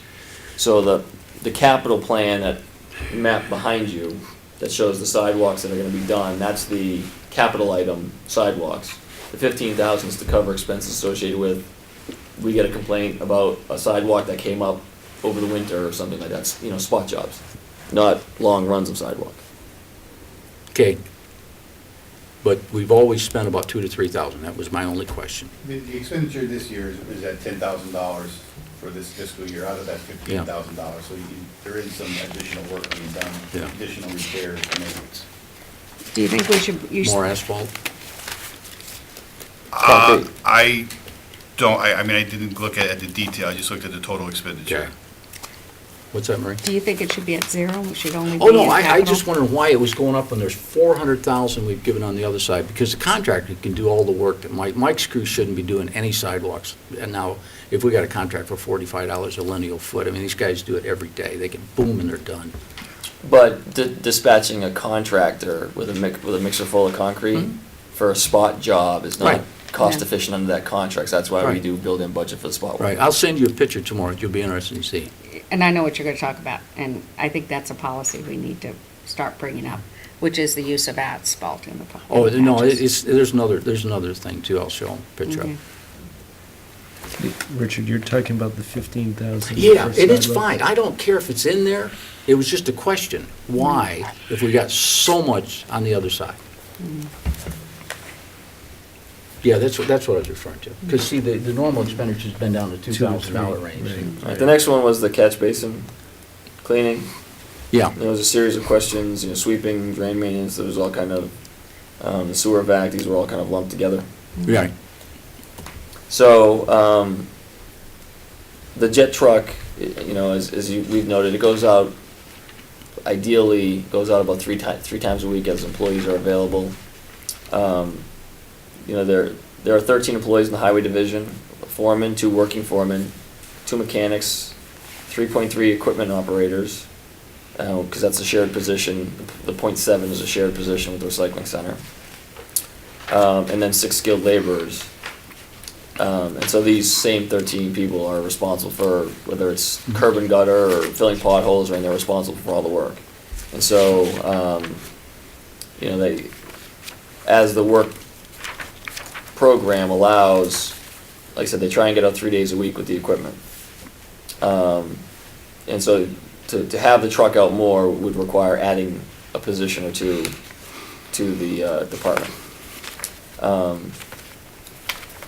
In terms of catch basins, we do some of it in-house, again, as a part of an ongoing work program, but we also have a contractor that gets paid per basin. And they do 50 to 55 basins per day. But 95% of the basin cleaning is done by private, and only about 5% is done by DPW. Mhm. My question, Stephen, was that the amount of money that we put into the program each year for a contractor is why we weren't putting it into staff, seasonal staff, to run the truck during the summer and do our own program. And it's a twofold thing, Stephen. The most important benefit is, well, not the most important, one of the most crucial benefits is to have one of our people actually look at the drop inlet when it's being inspected and when it's being pumped out. Because that's a generation of a lot of work orders and a lot of quality control comes there. And I can't say that I can guarantee that linkage with a contractor coming back, because I can take you to some that were cleaned last year that are really bad shape, and I doubt very much if they were ever reported to you guys as being defective. So it's a twofold thing, especially on that type of mechanism, because it's non-visual until you pull the cover and look down in. That was my concerns from a maintenance perspective and the quality that we get back. Not so much just the finishing of the work, but the actual quality of the job we get back and the follow-through for the repairs. Well, if it's not already, I'll make sure that the contract includes reporting on the condition of the basins by the contractor. I would imagine it's likely in there, but nothing's better than having your own people inspect your stuff, I think what the point Mike is trying to make is that we don't have the people available to do that. okay? And I think it's worth it to look into how they coordinate with the DPW on inspection in regards to this, because these are heavy-duty contracts. Some Yeah. large money's being spent. Right, but No, it's and the 37. reason why we have a contract is because Mike evaluated adding staff and doing it in-house versus contracting, and contracting came out more effective, more cost-effective. Yeah, well, I guess it teams in with the fact I know the truck sets, and I said, we could be using it, that's all. So could you get back to us on the inspection process? No, I think he's given us enough. They've made a choice to use the truck, and I voiced my concerns on why I think it's an in-house type It's- job. We've noted it, and we'll try and Yeah. use it more. So, can I ask, I mean, Richard was talking, this obviously predates me being on the board, but he's been talking about this $250,000 It's truck. $250-some thousand rig. And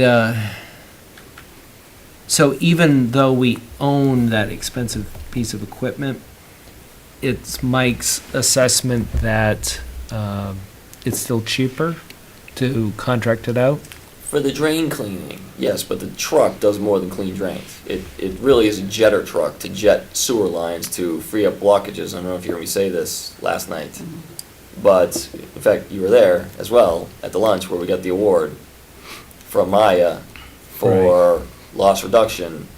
This jet truck is a huge reason why we got that award, why we were able to reduce our I losses. understand that, I understand that. So I just want to, I mean, the truck is a success, because when you look at what our premiums and some of our grants back we've gotten from Maya, I don't know what the numbers are over the last, since we've gotten the truck, but we could probably figure that out.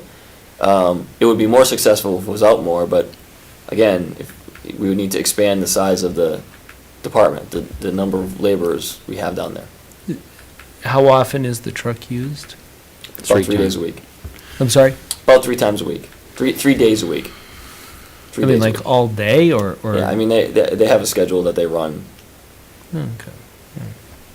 I was the chair of capital planning when the truck was was authorized for purchasing, and it was justified solely on sewer backups, Okay. because at that point, we were having sewer backups. No, that's. From a lack of No, maintenance. Yeah. I'm satisfied. I mean, I was afraid that, this thing is sitting, used once a month. I We- mean, if you're saying you're using it 3 times a week, and you're using it all day, I mean, that's. Well, like I said, and the That's- results are award-winning. Like Mark Polishes said, his that- trophy. Mark said the It's their sewage trophy, not backups, mine. because Yeah, we Robin, weren't doing the yeah. preventative maintenance on the Right, right. lines, but we could have had contractors flushing those too. And there's no disputing the value of that. Most trucks that I know municipalities have going work 5 days a week, doing sewage line work. And other ones can be out doing the drains, but it is a combination rig. It is used for stormwater management also. Okay, next.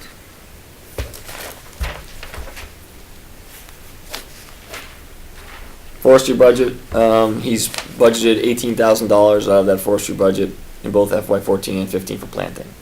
Hey, okay, How Is much it- was it again? 18,000. Is it possible to make that a line item? We could separate them if you so desired to. Because I understood that's a big, important step according to your friend from Springfield.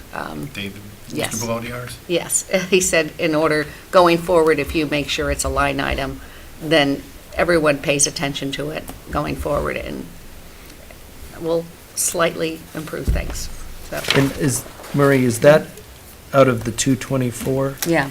Right. I asked what was the number. Right. And he said 18, and then in the future, if we need to increase that, at least we see it in a line item. Is there a policy of when we take down a tree and grind up the stump to plant something new? Not always. Okay. And so in that case, it's incumbent upon the homeowner, if he or she wants it, to go to you, there's somebody else, Mike, they have to approve the tree. In- And as I understand from our previous discussion, that rarely occurs, right? Oh, no. That's, in fact, the tree committee, I was sitting with the tree committee, they're trying to get out their own webpage. There's a process for people to apply for trees, and there are certain trees that are approved. Right, right. And they can get their trees, there's available. In their Um, yards. In the for- tree belt. For it the has- tree belt. No, well, in the tree belt, it has to be approved by either the board or me. Oh, I thought it was, is Mike Graybill. Yeah. Okay. No. Yeah, I mean, he was Mike saying. approves the kind of tree, Mhm. and Mike usually approves the location of the tree. Mhm. But generally speaking, It finally goes to you. approval of objects in the tree belt are either board or town manager. Because the way he described it was, he literally, I was kind of surprised, to me, I want to revisit this issue, whether it's a good policy, he literally is approving trees on a tree-by-tree basis, and I think you were saying, like, maybe once in the I've done last. one or two maybe since I've been here. I mean, Okay, that's- so that's what I mean by rare. Mhm. So, It doesn't take a lot of time to do it. I mean, I usually. no, I understand. Right. Gives me an excuse to get out of the office and go drive down and see where they want to plant the tree, quite honestly. Why don't you Right. join, we'll work on regrow Long Meadow together. There you go. There you I mean, I would just like to give people a bit more freedom to, because that's a barrier. You put a lot of bureaucracy in. I Well, mean, we- you obviously have to have some controls, but sort of, We you know. can work afterwards, because Yeah. there's some things we're trying to put down the. Yeah. Right. So thank you for getting that answer. Sure. The DPW staff, Chris Reed's been taking the lead on this protective gear issue. I think I explained it last night. There were still some questions. But he's taking the lead on, he's preparing a more detailed report on that, and I don't have it yet. Yeah. So he'll, because I noticed that you had it for highway and for landscaping and everything, and all of these guys are sometimes the same guy, right? Because they share departments. So you just sort of split it up. Well, the safety But it committee all has goes- members of each division in it, and so the decision to go to this different program of having individually issued protective gear is now across all divisions. Okay. I'd like to address one area there with that protective gear. There's a number under the expenditure column, and I think what actually happened there, it's evident if you look on page 9 of this printout, that when I was putting in the new line item, I was doing a copy and paste, because you'll notice that the expenditure is the exact same amount of the line above. I didn't Yeah. mention that. I didn't cleanse the expenditure out of there. Oh, okay. So and you'll see it, I then copied it into the 3 divisions that are within the DPW department in the general fund. By the time it got to the water and sewer, I did cleanse it. Where, What's page 9? Yeah, I don't- It's on this spreadsheet. Oh, that spreadsheet. On that spreadsheet. Okay, not these that you Yeah, just I mean, given us. yeah, right, Okay. on page 9 of that. It's under the FY 13 expended. I didn't cleanse that expenditure amount when I copied and pasted. So you say we'll be getting something that will demonstrate what the... Right, they are looking back at the past history to pull out the exact numbers out of the other expenses. Yeah. And we'll have that little trend of expenditures. Yeah, I guess even more than that, I think you said Page that nine. I don't Chris, see was this it Chris working up something? He says it's Yeah. the same number? Chris is Which one? working up something to show that, What- yeah, I think it figures out about page? $700 per Top of page 9, employee. Mark. Top. Yeah, I'll have to, I don't know the number. The off the top of my head. 1995, Yeah, it's 97. 26,000 for 38 I didn't employees. cleanse the expenditure I out of put the that. secretaries and everybody else in Copied there, and so it's pasted, but everybody's. cleanse the expenditure. I don't, I mean, For the I think, protective gear line, I'm sorry. Okay. Oh, I see, yeah, okay. like I said, Chris will have a fuller report on that. Next. There's a couple of questions about training programs. For DPW. For DPW. Mike sent a pretty substantial list of training programs that their employees have access to and have participated in. Are we going to um, get copies of that? Yeah, I can send copies of it. Some are free, and about half are free and half are paid. So there's a lot of free training out there. Okay, good. Utility, and when you think about why would somebody offer free training, it's because they really don't want people breaking their stuff. Or, like in the case of Maya, they want us to not break stuff.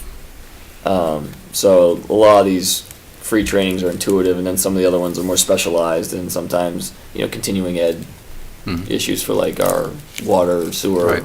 people, hoist operators, things like that. Right. We can. So you feel pretty comfortable we have a robust training program then? I was blown away by how many things are on this list. Okay, good.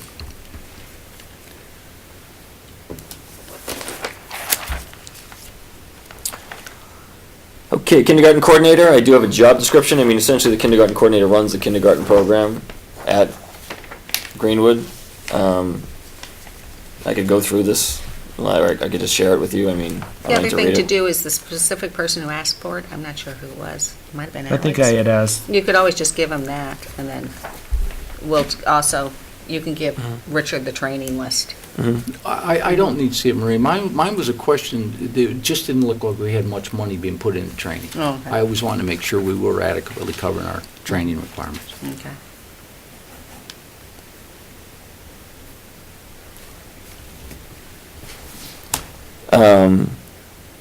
So I'm just looking for the message that has the answer to the next question. So utility increases was the one that came up as well for DPW. We're gonna look at that. Barry does, one of those was reducing efforts to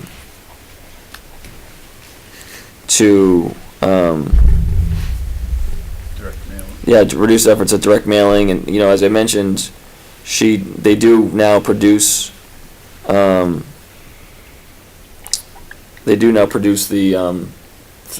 brochure in-house, and they are, on a seasonal basis, evaluating, it's an ongoing dialogue about mailing versus not mailing, and the feedback they get from people they interact with who participate in the programs prefer it mailed. There's some suggestions last night about, I think it was your idea, mail a card that says the thing is available online. I mean, it is online too. You can find the Yeah. brochure on it. It's not like we only mail it. It is posted on the web as well. But maybe just a postcard that says it's online, or develop an app with the code on it where you can just take a picture of the postcard with your iPad, and then the brochure is then on your Oh, that's exciting. device. Yes, and I think they are working on that. So it's something. It's something they think about frequently. It appears right now that the customers they serve prefer the mailed document, but they are endlessly looking for ways to reduce the cost of that. And then she had a question. And this was a question for Paul, but fees for sports programs applied to field maintenance. The fees, which are I think $3 a sport or something like that, are usually used to offset, nets, bases, some of the equipment that the department purchases for the programs. If there's overages or funds, now it goes in the revolving fund, doesn't it? Yes. Yeah, it goes in the. We don't assess the revolving fund for maintenance charges currently, but it's certainly something we could look to in the future. I don't know, the revolving fund would be able to absorb charges today, but we can certainly look to build it up so it could.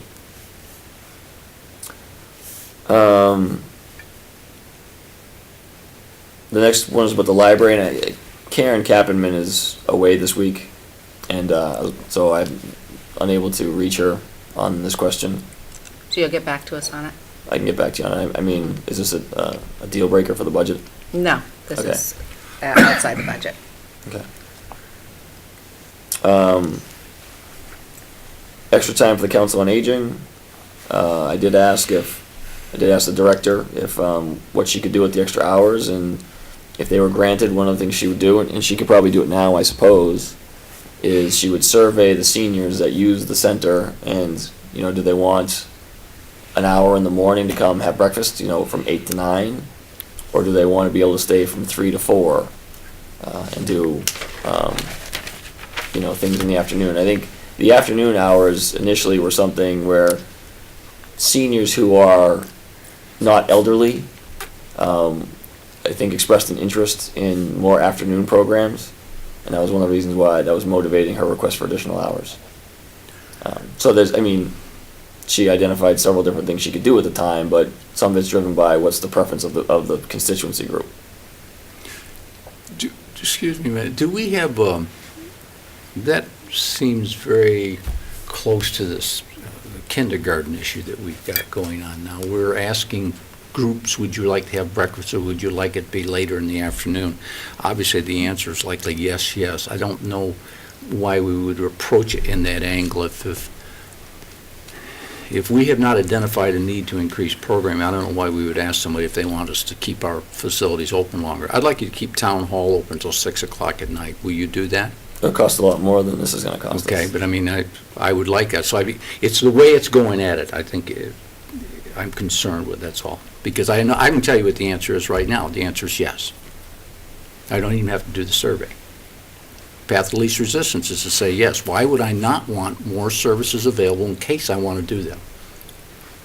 Well, Instead of the director noting a program or something and coming forward and say, this is what I plan to do with this, without getting the seniors all on board with their votes and all, because then if we turn it down, then we've got another contingency that's going to be in our face.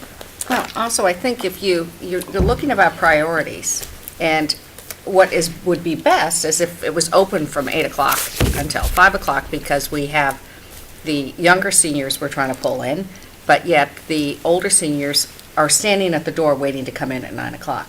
So I guess, I think there's nothing wrong with finding out what is the larger group. I've just voiced my opinion on Yeah. the way we're doing it, because we're going down, I already know the answer, so there's no sense in doing the survey. Well, And there's people standing in line at banks at 9 o'clock, and at churches at 9 o'clock, and at schools at 9 o'clock, and nobody opens them up an hour early. They have a set schedule, and they just go with it. So, anyway. if I may Okay. offer my opinion in Sure. response. The reason why is because you're right, the senior population would like additional hours, resources, programs. Of course, they would want more. And that we were able to recommend additional, benefits for them and retain a balanced budget was something that we were happy about. So the answer is why would we do it? because we have a balanced budget, and we were able to offer an incrementally small, expansion of benefit or services to the senior population who don't, who have been asking for them as a population we do service. Well, through we our can, programs. yeah, we know we can move budgets around however we want them to be. We could move the budget around and have more people to clean our drop inlets too, if that was chosen to be a priority. Sure. That could be done. Anything can be a priority if we choose to make it a priority. I question that this becomes a priority, that's all. That we've started out on something that we think is a need or possibly is a need. There's a lot of needs in our town. I just It's came. just my recommendation. Yeah, I came to you with a need to do more drop inlets. Alex has got a need to do more crossing guards. I mean, there's an unlimited list of needs. But a very limited list of resources. Right, correct. Stephen, on that, did I the way I took it was that the senior center could be there was the 35-hour option, there was the 40-hour option. The way I took it was that you could, with 40 hours, you could have an hour on each end, 8 to 4. 35, I guess, would be morning or afternoon, so, is it literally just the senior center director's hours that would allow that to open early? I mean, we just need that one person to have those increased hours, and then they could, we could increase our hours like that? Well, there are part-time staff, but without dramatically expanding everybody else's hours, giving the director more hours gives her the flexibility to schedule people and expand her day. So if she's not in a certain, Right. it gives her flexibility. And the other thing is, I mean, she does, I know the comment was made about extra time, and she does put in extra time. I mean, because she's engaged with the Right. senior population, there's a lot of administrative tasks that Sure. she doesn't get paid for, quite honestly. And so with each program you add, there is administrative stuff that goes along with each new thing. Right. And so it just, like I said, it's certainly, I don't think we could open the center for longer without this. How's that? No, I'm not being skeptical. I guess I'm coming at it with, I'm sort of impressed that we could increase the availability. I don't know, it's open 6 hours now, we could increase it by 2. Mm-hmm. We could go up 33%, in She said. No, they said 1 hour. 1 hour. I know, but with 40 though. Yes, exactly. We could go up 33%. But it's just one person too. Hold on, he's checking, so I don't know what he's doing. He said he had to check. I mean, just look what she said. Go ahead. I was listening. Yeah. Okay, I guess I was impressed that you could increase the availability that dramatically for a fairly small amount of money. But I just wanted to be sure was the case. That, like, if you went up to 40, you could literally have 2 more hours a day when you're currently at 6. Mm-hmm. Is that true? Well, that wasn't the proposition, so Well, no, but that was what was requested, so, the 5 hours was requested. no, under requested, The it was requested 40. was Oh, it 40. was Recommended 40. was- Oh, I see what you mean. That's what I'm getting at. So, that's my question. It was requested as 40, and you took it back to 35. But that was requested by the employee. Correct. I understand that. It was not a management decision. Well, she's the manager. Yeah. It By was a opening it, management decision. by extending the hours from 30 to 40, the center would be able to, would be open 2 extra hours per day. Okay, so I just wanted to be sure that was the case. Because to me, this is this seems like a high payoff proposition. What would In you, what way? yeah, in what way? Because show me the basis and fact of why it's needed a payoff to open up for 2 extra hours a day without knowing But whether or not there's a payoff there. I guess what I'm getting at is, all you're doing is you increase the, let's see, trying to, Are you going to recommend going back to the proposed rather than the town manager's? Well, Is that that's, fine? that's sort of where I was going with it. You know, the Council on Aging budget total is $240,000. I was gonna respond to Mr. Santinella, but he's not I listening. heard you. Right. No, no, I'm So- listening now. I heard, I know, I actually read it, so I No, know no, what it is. yeah. $240,000. We can increase the availability of this by 33% by increasing the salary of one person by $17,000. The availability of the actual building, you're saying? Right, that's what I was just asking him. I said, is that all it takes, is you just increase the director's hours by 2 hours, that means it's gonna be open 2 extra hours, and he said yes. So to me, that's what I mean by a high payoff proposition.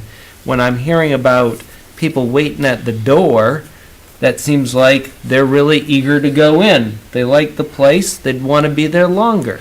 Right, you heard anecdotal evidence, correct? So do we have statistics that there's 5, 10 people, 20 people at the door at 9 o'clock, 5 o'clock, or whatever?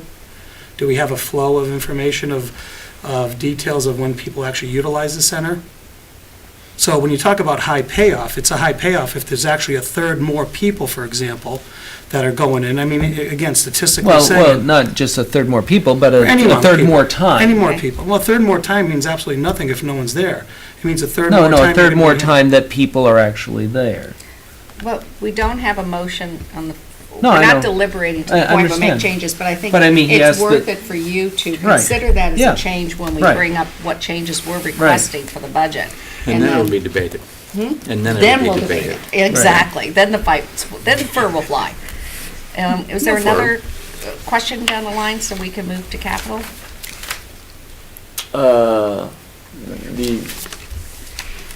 The Faloka did not review the budget. It's not part of their role at the senior center, but the COA board of directors did before it was submitted to me. And they, I don't know, I mean, I would guess that while they didn't say, yes, we want the extra hours, they did recommend, they did review and recommend the budget, so. Did they They certainly recommend the didn't town say managers? they don't want the extra hours. What's that? Or did they vote on the proposed? I don't know if they voted, I think they just reviewed it and commented on the budget. Okay, and on the town managers, when you, for the extra hour? Correct. Before I got it, they looked at it. They and looked at it, and okay. they seemed to be supportive. Okay. There was a question about and I'll turn this one over to Paul, about the veterans benefits per vet. Yeah, Yeah, actually, like I said, I think I alluded to this yesterday, there was a $20,000 expenditure. right, you said there may have been. Right, other- I yeah. actually looked at that, and all those expenditures were made FY '13, they are not reflected here because they were voted in a separate article. Right, So once you add that 20, I think it was $20,000. yeah, whatever it is. bring Right, it once back you in. add that $20,000, you'll then have your average veteran expenditure relatively close to what it Okay. was in FY '14. Okay, that makes sense what you said last night, if Right. that was But showing I another I actually count. verified, it was FY '13 Yeah. special article that it was, again, not reflected in this operating budget. Okay, thanks, Paul. We were not able to connect with the Board of Health on the public health nurse salary. We'll try and track that down before Monday. And then there was really good questions about IT department, new hires and teacher ratio. That stuff's all in that school budget document. Okay. Marie?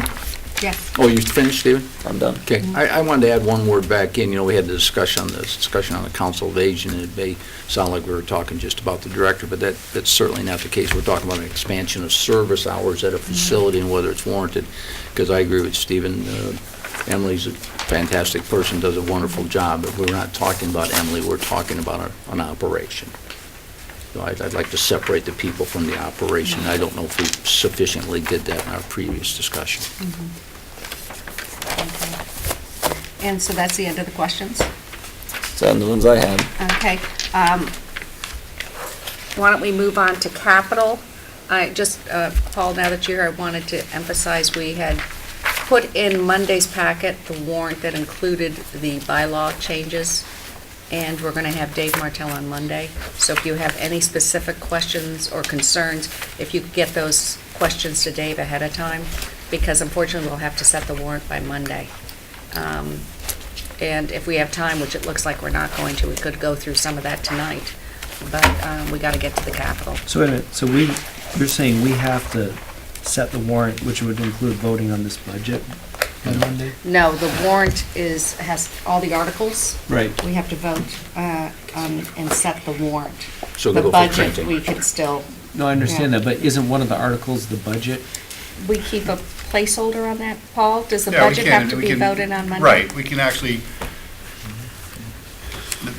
the actual document will not be finalized on Monday. So, I mean, whenever that is finalized, we'll just insert the numerics into where that is the placeholder.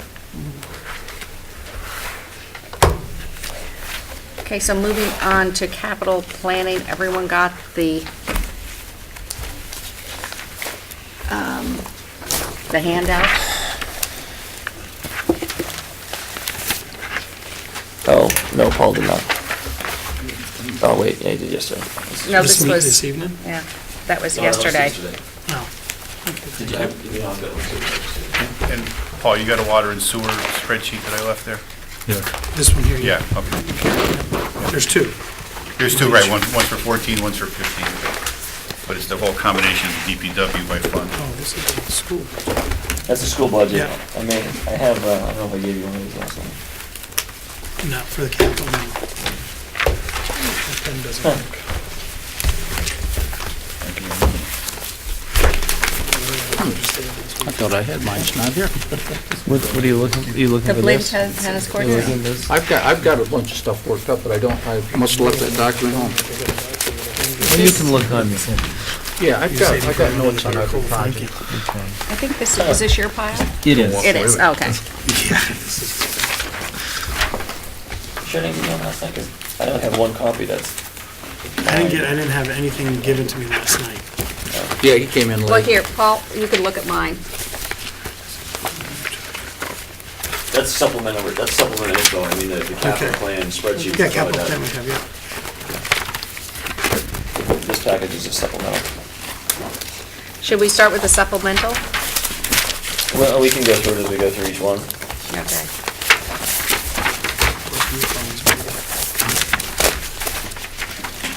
And I forgot to bring that. Here, take this, I can follow along. Yeah.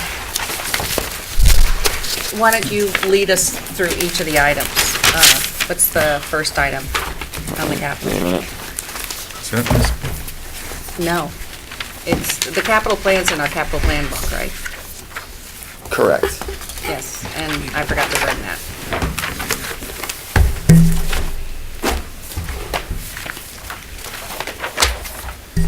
Okay, so.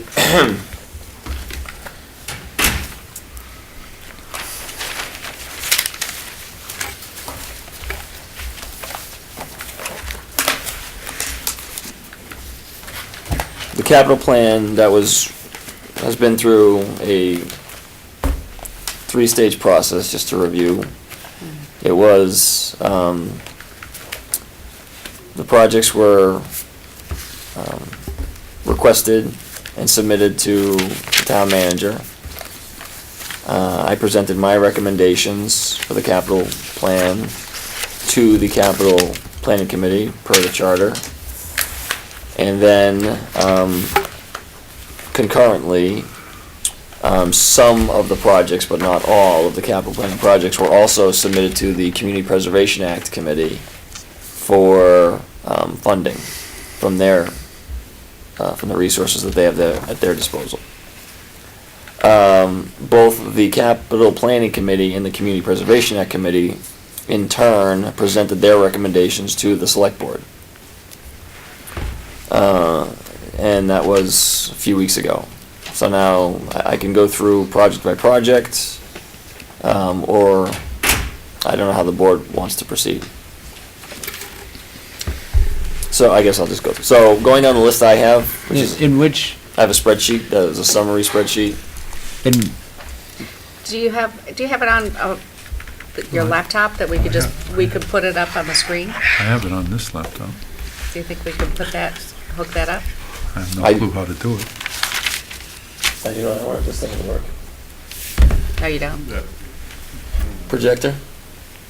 I have an You send me, I can put it up with the Apple. Oh, okay. Well, I mean, I suppose, let me split the difference here. The Community Preservation Act projects could be discussed now or in the context of the warrant, because they are listed on the warrant. The other projects, such as, like the general fund projects, such as the Williams School boilers, the air handlers at the high school, kitchen renovations at Greenwood, bathroom exhaust, the tennis courts. Why No, don't we break- I'm sorry, not the tennis courts, that's the CPA. Why don't we break it up and we'll start with the CPA since we have this in front of us, and then we could move on to Well, this is just information on on town projects, CPA town projects. on all of the projects. This is kind of it was suggested that there wasn't enough information on the projects based on the application. So I had the DPW personnel who they really manage the assembly of the capital requests, give me additional information on each thing. So this is just a supplement that we can go through if people have questions about the specific things. Okay. So Okay. I guess, do people have questions about the track resurfacing project? So are we doing the CPC projects then? Well, I have information on the track resurfacing. Well, you're right, Alex. Let me go to one that is not CPA. No, I'm not, Well, why don't we What- go through the CPC? We got this right here. Let's do capital planning committee recommendations. Okay, we'll do that. So the first one on my list would be replace 2 boilers at Williams Middle School. I believe that's towards the end, $100,000. $100,000. Is it true that one of those is a backup boiler? I don't think so. I think both of them run. I think they alternate. Okay, I had heard that one was a strict backup, but maybe, Glenbrook was, they'd applied for a new boiler at Glenbrook, and that was a strict backup. I didn't, So the question is whether one of those is a backup. no, you may be right, I may be getting in Glenbrook. yeah, Glenbrook was applying for a new backup boiler. So these are twin In my boilers? discussions on Williams School, no one's ever suggested that they were boiler. I think they were just, they run tandem. They're on demand and, okay. Well, I think actually that's a pretty good question, because I've never heard of us having 2 boilers running in the same school at the same time. There's always been traditionally a backup Yeah. boiler somewhere. So if they run in tandem, then I'm imagining there's 2 others that are a backup. That would make sense, I mean, or one other backup. Yeah. Yeah, I don't know how they're configured over there, Paul. And it seemed like I'd read the proposal, I couldn't gain anything from the diagram that was, But or I thought in the the capital narrative. planning committee presentation that Dr. Metz had said that both of those boilers were gone. And I interpreted as he meant that was a backup, but maybe it's not. Yeah, I don't know how they cycle. I'm not obviously an HVAC specialist. I don't know how they cycle, but clearly they both need to be replaced. yeah, and you say clearly, it's written up as they need to be replaced. The only question I had, I got some notes on this thing in front of the sheet. I think it dealt more with all the paperwork associated with the things. It seemed like the vendor's quote was 86,800, and we're going in for $100,000, and that seemed to be a considerable amount of discretionary or contingency funding on it. The vendor's quote is attached. Now, of course, the vendor's quote attached, I guess, was for 1 boiler, and that's really why I really question why 2 of them got it in there, because I can't imagine any vendor that wouldn't just jump up and down to have 2 boilers instead of 1, and why would they give an estimate for just 1? So I wonder what the real story is there. How did it all of a sudden get to 2 boilers? Okay. And I have to believe, normally in quoting, Stephen, and I'm sure that you'll agree with me on that, when a vendor quotes, they usually put sizable amount of contingency in their quote also. So I can't imagine why there would be a high contingency factor on replacing these boilers. since it's under contract with a vendor? I don't know, that's been my experience working with contractors building contingencies in their budget that the customer would get back. I mean, Yeah, you could get some back, but they usually have it built I mean, into on theirs. like a building project, Right. you see that, but not on a. Well, you have no contingency rights under a straight contract for an installation like this. It's a fee for service. Yeah, the site, I mean, there's no hidden site conditions there, but anyway, this price by the vendor is 86.8, I believe, or 87.6, and we're asking for $100,000. I'd like to know why. Okay. There's an awful lot of money extra in there. And also, you might want to find out, why is the vendor come in with one, there's usually an economy of scale with two.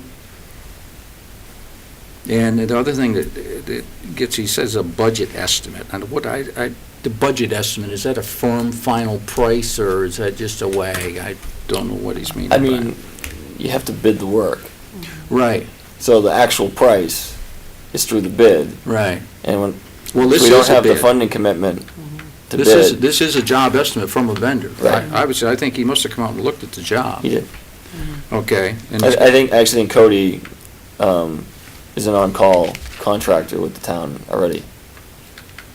So, but that doesn't necessarily mean he's lined up to do the work. Would it be normal for us to only get one estimate on these things, or in the procurement, aren't we going to get three, Paul? This is not a procurement. Oh, no, I just asked. I said, wouldn't you get three quotes?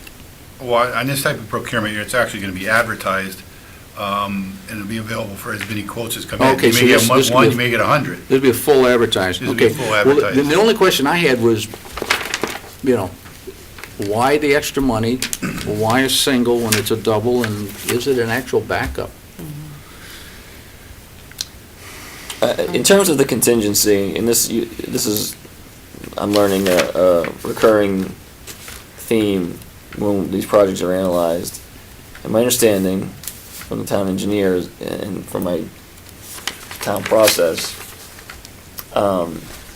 because we have the budget and the funds are set at town meeting, you then have to call a special town meeting to go back for more money if the bids come in over. And so they build in generous contingencies to make sure that when the bids come in, they can do the work, instead of having to stop the project and go back. And, if the project doesn't meet the cost that's appropriated, then the funds go back into either the Community Preservation Act funds or back into the general fund. I mean, they get repurposed. It's not, if we approve 100,000, and the project comes back at 85 through the bidding process, then the 15 goes back in the general fund. This doesn't get drift away. And in terms of why I replaced the two boilers, I know when we did the boiler replacement in Lancaster, all of the piping and all the controls and everything else were replaced as well. And if both boilers are old and are in poor condition, you're not going to leave one there and have the pipe, it'd be. That's my most direct experience with it, Richard. Right. Yeah. Can I Get the just question. make a correction? We actually have a capital stabilization fund that says if projects don't meet, or if the pricing actually goes up from the estimate, there's actually a fund that we have set up that allows us to dip into that for, There is a fund, it's the project reserve that we Right. set aside. plus capital planning, when money's not used, it goes back into the capital planning fund, it doesn't get reallocated into general fund. That is correct also. Right, so we have projects already that have been overestimated or underbid, however they worked out to come in, that money is available in capital planning, Capital stabilization. capital There is stabilization a small fund. balance in the capital stabilization. Right, so that's exactly why we set the fund, so there wouldn't be overestimates in that if it was 85,000, the project came in at 100, there would be some money available.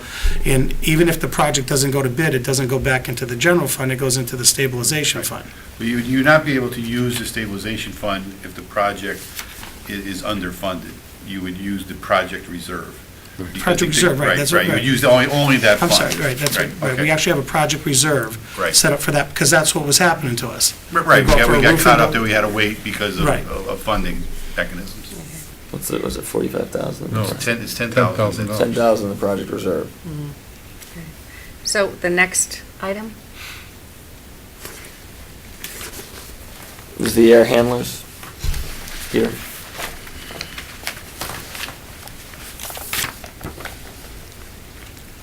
Weren't you gonna get some more back on that? Pardon? I thought Mark was gonna get us some more information on this, because he was on the school. I was just gonna building. ask, because what I'm really confused about is that the school, this wasn't a school building project issue, so to speak, or Right. they punted. I don't want to use, I'm putting my words in someone else's mouth. But there's a question about whether they're actually needed. And that's what you were talking about at one of the previous meetings, that the discussion at the school building committee level was, The school building committee decided to do repairs rather than replace. It was partially value engineering, which is a nice way of saying cost savings. But it was also partially a result of they found a vendor who could find the repair parts, which originally people thought might not be available. But it is the assessment of the current vendor that we have equipment that can be and is suitable for the current building. I think the question is, if something goes wrong, can you find parts? And if it breaks, and what's the likelihood of it breaking again soon? But right now, I don't want anybody to have the impression that we spent $77 million or $74 million on the school and left their handlers in what's called the A wing here that were inadequate. We did not do that, or the school building committee and the school project and Gilbane as the contractor didn't do that. So the question is, if Gilbane didn't do that and they didn't do it and they chose to move from their original proposal of replace to repair, albeit to obviously save money among other things, why are we now going back and saying, yeah, but now we think as a town, outside of that project process, that they ought to be replaced? And I guess that's the question. I think, they are sufficient. They were determined by the mechanical engineers to be sufficient to provide the heating and cooling needs of this wing. They are 40 years old. And I think how this came to the fore was when one of the units broke down, it became apparent that getting parts could be challenging. And we do have a vendor that can do that, but that unit was offline. It was the summertime, so there wasn't anybody here, and the building hadn't been occupied yet, but the unit was offline for weeks while they waited for parts. And similar to the boilers on the Williams Middle School, there is a certain life cycle to this equipment, and what happens if the equipment fails, and what's the result of that? And that's part of the capital planning. I think I included the sheet in my presentation. There's 3 ways you look at capital planning, and one of the ways is what's the impact if you don't do it. In this case, if the boilers at the Williams School fail in the wintertime, then there's a possibility the school would have to close. If the air handlers here fail during heating or cooling, then there wouldn't be heating and cooling in a section of this building, which includes more than just the office space. So I think that's laid out in the narrative. Any other questions on that? I don't have any questions, and this isn't an attempt to debate it, but I guess one of my concerns on this kind of an issue is recognizing that we have, a air conditioning system. Clearly, the analogy, I think, to the Glenbrook boilers is good. Glenbrook has an inline spare boiler. That means if the boiler fails, some guy goes in there, throws a couple of switches, changes a few valves, and the spare boiler kicks on until they repair it. We don't do that with air conditioning because the thought process is nobody's going to freeze to death. You're just going to get hot. But there are approaches that are taken that are good engineering methods of offline spares, non-installed spares. If you have a piece of equipment that we think is X number of years old, would we not say, instead of spending $50,000 to replace that piece of equipment, go out and say, look, we're going to save some money, but we're going to take a chance. We're going to spend $25,000 for a spare of all the key parts that are 6-week or 12-week or 15-week delivery items. Put them in a warehouse somewhere down at the DPW, and if it fails, you're not waiting 12 weeks. You've got the spare parts. As a cost savings, that's a significant activity that's done in, I used to do it all the time as an engineer. So- And I just wanted to know if that approach, and I guess my question is, can we ask our facilities maintenance superintendent if that approach would meet the major objections to, or his major concerns about the potential reliability of air handlers that have now been upgraded? Because, just like you're right, they're 40 years old and they could fail. Theoretically, our new stuff could fail in a burn-in situation, and, but we think we can get parts faster, is the only difference. And the probability of failing is different, clearly. I think that's a good question to ask. Marie? Oh, Richard? Yeah, you can see me, friend. Yeah, but the process Mark's talking about is reliability-based maintenance. And normally, an item like this it falls outside of the realm of that because of the massive expenditure, and also the fact, once you set it in a warehouse, your warranty is expiring as it sits on the shelf, and you don't even know if it's good or bad.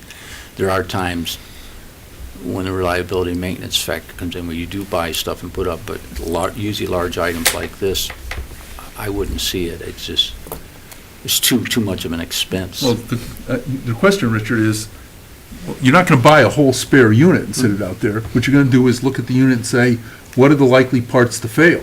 I know, And that's- they're probably not, $150,000 for those parts. Yeah, you don't spend $150,000 in parts Right. to sit on the shelf if you can buy a whole new unit for but I'd spend $15,000 or $25,000 in parts rather than spend $150,000 and put them on the shelf. So I think that's why I asked it as a question as opposed to we ought to do it. Are there parts, and does our facilities person think that that's a potentially viable alternative? That's all. Okay. It's worth asking the question. Can I just go backwards for a second? And I know what you said, that the school building committee did not open a school with inadequate air handlers, but sure as hell seems that way, because this building opened up less than a year ago, this part of the building, and we're saying that within a year of this opening, we want to replace all the air handlers, but it was valued engineered, or however it was engineered, to say that these air handlers were sufficient for the building. And I am having a hard time understanding how we opened this up with a clean bill of health that said, we're all set, unless it was a part of a philosophy to say, push this off over to the town to make the school project numbers look better, because this is clearly an issue where this part of the building had these air handlers here before, just like every part of the building that's older, and everything was looked as, do we need to replace it or not? And someone made a decision on the school building committee to say 40-year-old air handlers, we upgraded them, we're good, leave them alone. And less than 6 months later, they become a capital item for $150,000. That makes, Big disconnect there, huh? Yeah. no, it's not a disconnect. It's either, it's total BS is what it is that someone, whether it's the engineer saying, look, I can save you $150,000 by pushing this off and you'll do maintenance on it at some point in time or replacement. But I can't imagine on any other part of the school that we looked at, that a piece of equipment that's 40 years old, as you walk through these hallways, go to the weight room, there's nothing that's 40 years old in there, although we had 40-year-old weights. Go to any place else in the building and show me something that was 40 years old that we kept.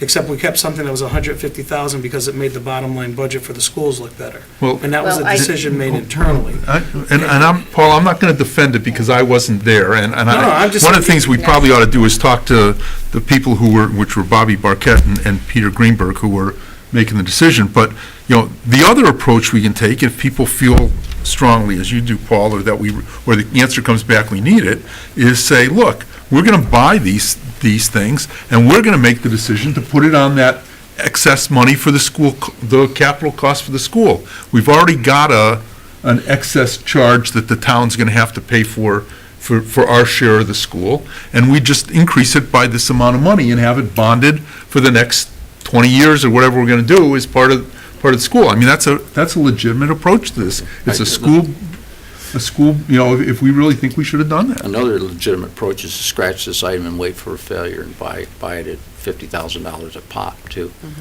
I'm So what do you mean by that? Scrap the item.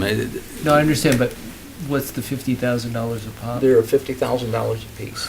Oh, there's three of them. There's Okay, three of all them. right. I get it. So Okay. you're thinking they would fail one at a time? I'm thinking a fan, if it was properly engineered, and he said they went through value engineering, and if it really was value engineering, those things are just as good as new up there right now, or somebody did fail.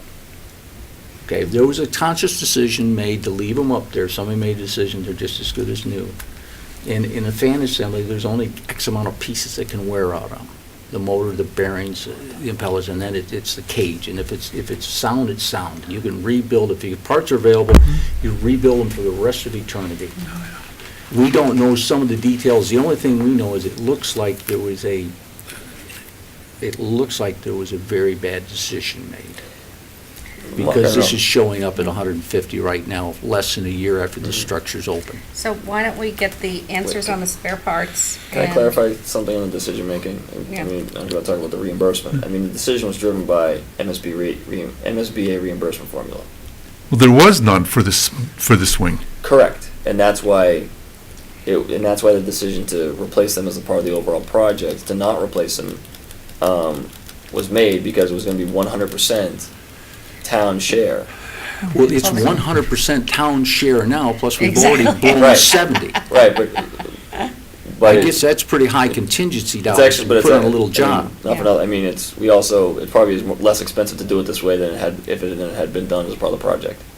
Well, that's a lot of hypotheticals without facts. The facts are, we spent 70,000 and we're being asked to spend 150. That's the facts 70 before million. us.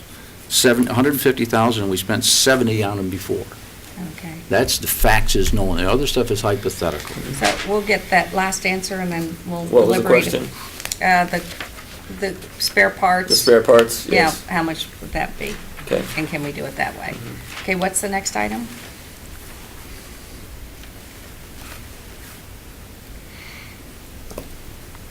Kitchen renovation? The kitchen renovation, yes. A kitchen renovation? I don't have supplemental information here on that. That was a council on aging project, but I do know that they have an issue with their certification to do the meals program, and they need these renovations to be able to continue to serve meals. And there was some money that they received in a bequest, so this is only partial cost of renovation, is that correct? I'm I not have sure not about heard that. I mean, they do have bequest money, but I have not heard them committing it to this project. Okay. There So was- this is the That was total. actually what the Council on Aging Director sought from the Council on Aging Board, and I think they denied it because it was money directly donated to Council on Aging, not for LOCA, the bequest that Marie's referencing. The other question I have is, it's not that because it was described at one point as not passing code. It passes code, but what it doesn't, there's an agency in which we receive food from, that it doesn't meet their standards, is from what my understanding of it is. And The Springfield. my question is, there has been some talk at some points in time up there of ordering the foods from the Springfield agency, and I can't think of the name off the top of my head, to where you don't need refrigeration, to where you actually might not even need the kitchen, to where the meals are prepared in Springfield and brought to the Council on Aging. And before we spend $50,000 on a refrigerator to meet the code of one grantor, have we thought about doing that? Because it seems that it could be a lot more inexpensive, and you actually could expand the dining room area by not having the kitchen up there, if that's what it would entail. But this is not something in which the kitchen cannot operate, it's because we're receiving food from an agency that doesn't like the refrigerator, I guess, in terms of it meeting, they want it a certain way. So there are no public health violations that you're aware of? My From the understanding. discussion that I heard at the board meeting, it's not a public health issue, it is I'm saying it wrong. There's grants that we receive of food Right, that they want it to be, and I don't know what the issues are about it. yeah. I don't know if it's not Yes. big enough, small enough, whatever. I understood there's multiple issues in the kitchen that they've been bending the rules for us for years. If we do not make these changes, the whole food program will be shut down. And I understand you're saying we could buy it prepackaged, but the quality that's given down there right now by fresh meals being served is what the residents really, really like. And to go to these prepackaged foods out of Springfield, when we are able to fix the kitchen to save the food program, I would speak strongly in favor And of Marie, renovations. see, those are the words, I don't believe it's saving the food program. Oh, that's exactly what was said during the Council of Aging meeting. Do we- So the question is, that Paul and I would like the answer on, is if we do not make these renovations, will the food program be shut down? Or can we buy Or prepackaged is there food? an alternative? That's all Alternative, yeah. we're asking. So you writing that down, Paul? Yep. Okay, thanks. And the other question I have is that if there was a request made by the COA director, and I know there's money that was bequeathed, and maybe the COA board doesn't agree with the kitchen renovation, I understand the COA board can direct where that money goes. But if there's a need type of thing, I don't understand why we're not looking at that board or asking for LOCA to help fulfill it.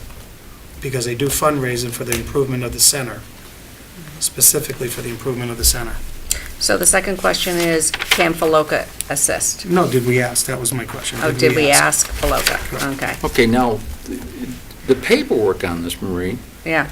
states the kitchen at present is meeting the minimum standards to be a meal site. The audit center, or the adult center received grant funding from the program. As part of this, the kitchen is inspected yearly, and at this point, the inspector has stated that while standards continue to increase, our older kitchen is close to not passing inspections. That's if the things continue up. So apparently it is safe right now. There's nothing noted that calls for a shutdown. Let's ask that question then. My understanding is that we did not pass, and they're bending it for us, but they're not going to let us go for another year. Okay, well, So that wasn't in the justification. So let's ask is, are we at risk of being shut down? I can't find that here.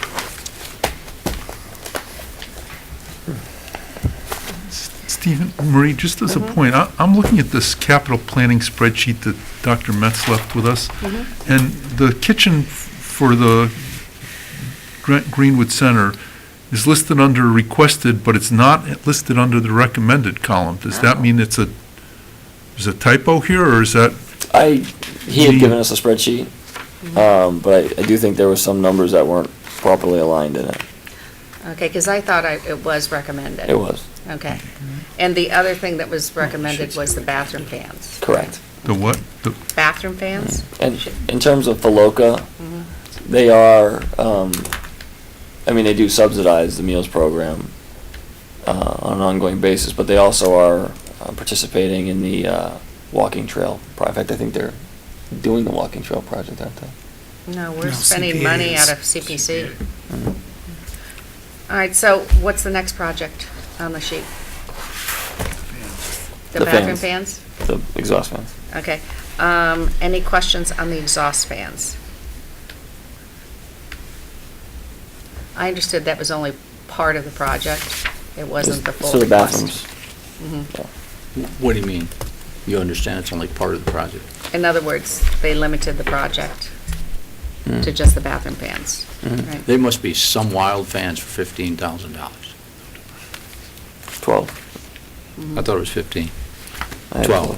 yeah. Okay, they must be just a little bit under really unbelievable. I can't imagine venting Well, 2 obviously. bathrooms for $12,000. That's mind-boggling. So you would like to see the I don't estimate on want to that? see a thing, Marie. Oh, okay. I'm just telling you, I can't believe it.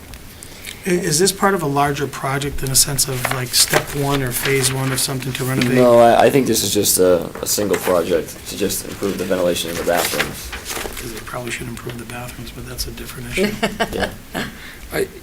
So, Who wor- Are you asking for a cost estimate on those? No, I don't know who worked up the estimate, it's just $12,000. Yeah. It says contractor's estimate, but there's nothing attached. I just can't fathom $12,000 to vent 2 bathrooms. Could you find out who worked up the estimates on that? All right. Next project?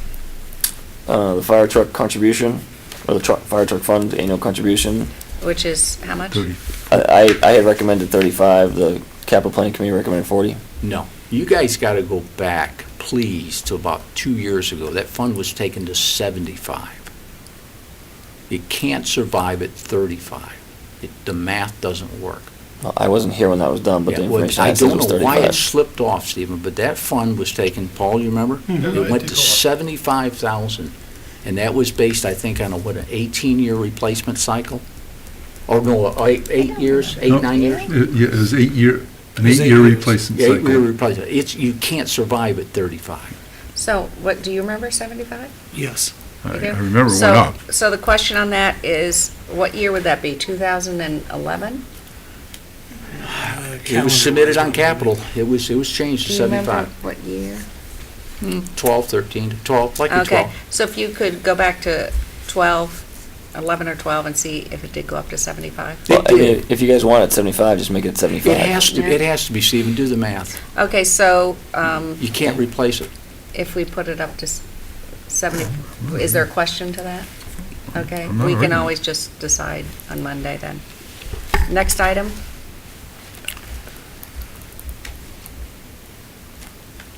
The DPW vehicles are the next several items. Eight vehicle replacements. Oh, boy. 1-ton dump truck with plow, 1-ton truck with plow and lift gate, backhoe, highway SUV, maintenance pickup with plow, engineering, administrative sedan, skid steer loader, and four-wheel drive pickup for the water and sewer department. Richard? Yes. Yes, as usual, I spent a considerable amount of time on this. You ready, Stephen? Sure. What are the questions or comments? Okay. I think it's your first vehicle. It says Vehicle 995. The dump truck he's replacing. It's just the dump truck there.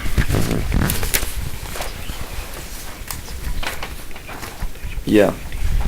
Okay, on the fleet study, Mike, I think if you read in there in Mike's justification, he had a truck that blew an engine last year, and he swapped it around and replaced that truck with a new dump truck.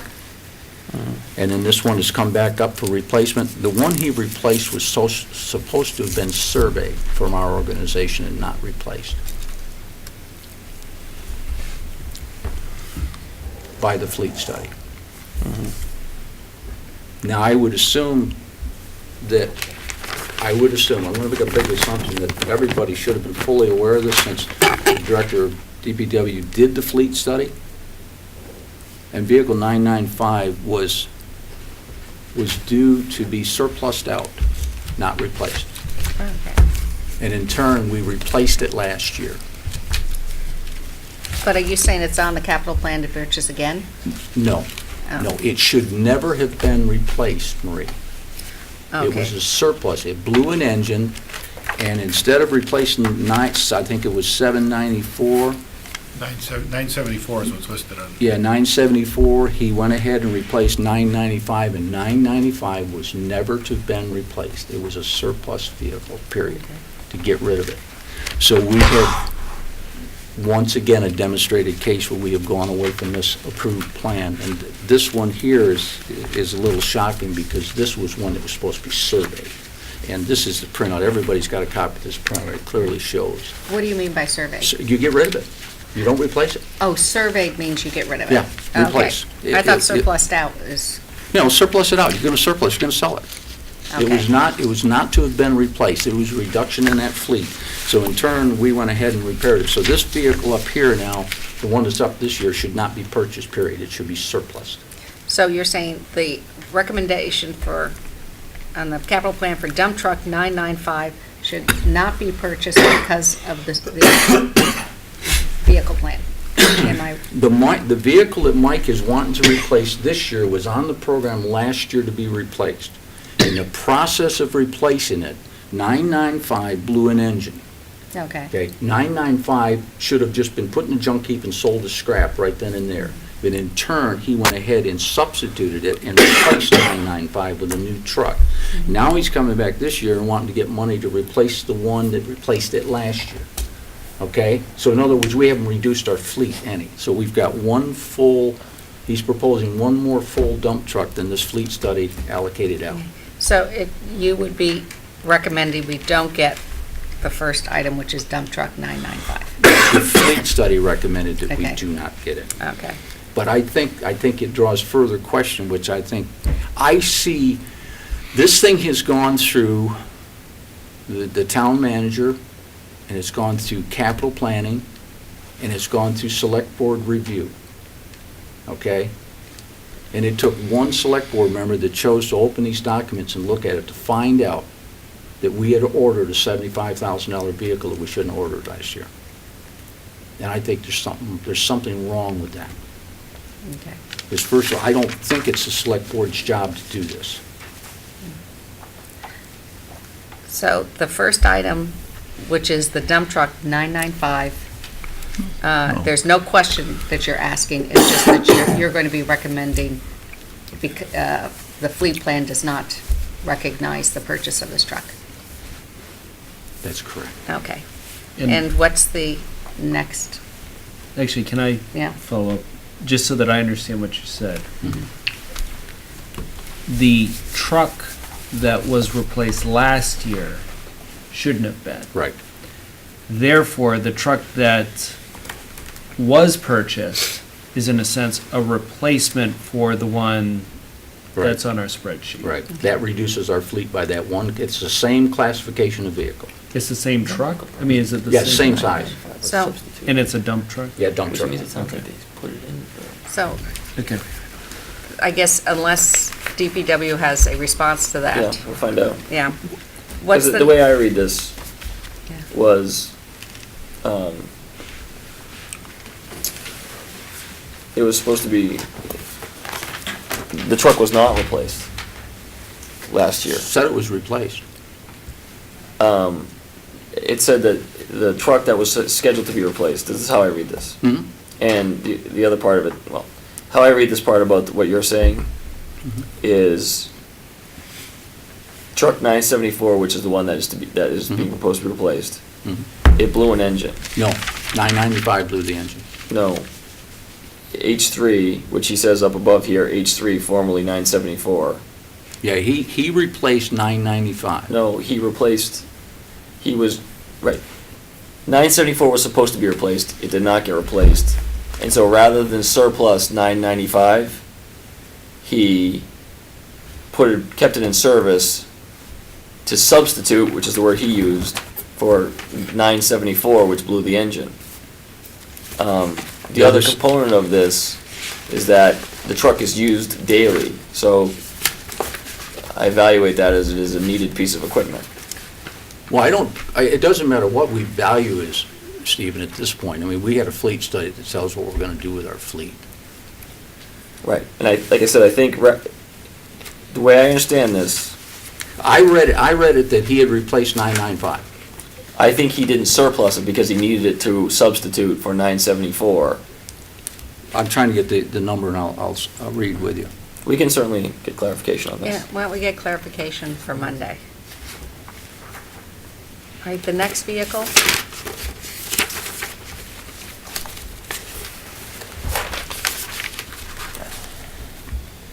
One-ton pickup with liftgate. Any questions on that one? I did like to hold 1 minute. It says, truck 974 was scheduled to be replaced with the FY14 budget, but 995 blew an engine and was substituted. That says, We'll get that tells clarification. me that they substituted and replaced 995, Okay. since 974 is again up for replacement this year. Okay, we'll ask for clarification on Okay. that one. Any questions on one-ton pickup with liftgate? Is that on the fleet? Which number is it? Yeah, Um, hold on, which number is it? The What's the number of the vehicle? G4? G4? G4, yeah, G4 is good. That's good? Okay, next, vehicle, It's a backhoe. backhoe, and the number? H9? Pardon? H9? Yeah, H9, Any questions on H9? yeah. H9 is not supposed to be replaced with a backhoe, it's supposed to be replaced with a mini excavator. We currently have 3 backhoes in a service organization with 38 employees, and the usage of them is not that great if we want to get into that. The unit that proposing replacing, I think it's operated on a annual basis at about 35 minutes a day. It has 1,960 hours on it. She should be replaced at 3,000, but they're aging out. In fact is, Mike talked to the fleet people and had them recommend that he get a mini excavator for this unit and not another backhoe. I think it was going to be used for utilities. That's a little like a Bobcat excavator. That's a small little unit for getting in tight spots.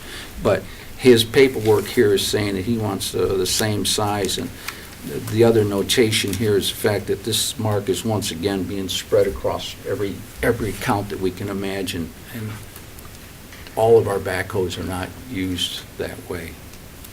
So the question is, according to the fleet plan, it should be a mini excavator, not a backhoe? Right. Okay. And the other question is, and we posed this too, how many backhoes does a 38-person workforce need when you look at the hours of usage? And the new one, obviously, the new one is being used nicely because it's brand new. The 2000 looked like it's being used about 2.5 hours a day average on a 260-day work year, where the 1997 unit was used at 35 minutes per day. And when you get to that point, you debate why we ever had it, because you can't justify having a $75,000 piece of equipment with that usage. It can't be, especially when you've got 2 other pieces that are really not being used either. But that's a call for anybody to make. I find it shocking we'd have 3 of them for this site. And the reason we had 3 is it was consolidation. Paul, when they consolidated, did the schools have one, or our grounds have one? How did we end up with 3? I can always speculate that the schools had one. Yeah. I don't really know. Yeah, because I think Paul and I talked about it before. Apparently, they never went through an allocation study when they consolidated. They just brought all the equipment down to the shop. Mark, you were here. Is that what happened? Yeah, they just brought it all down. Yeah, they just brought it all down. It's a question, Alex? a process question. I mean, Richard, he's making, some good points.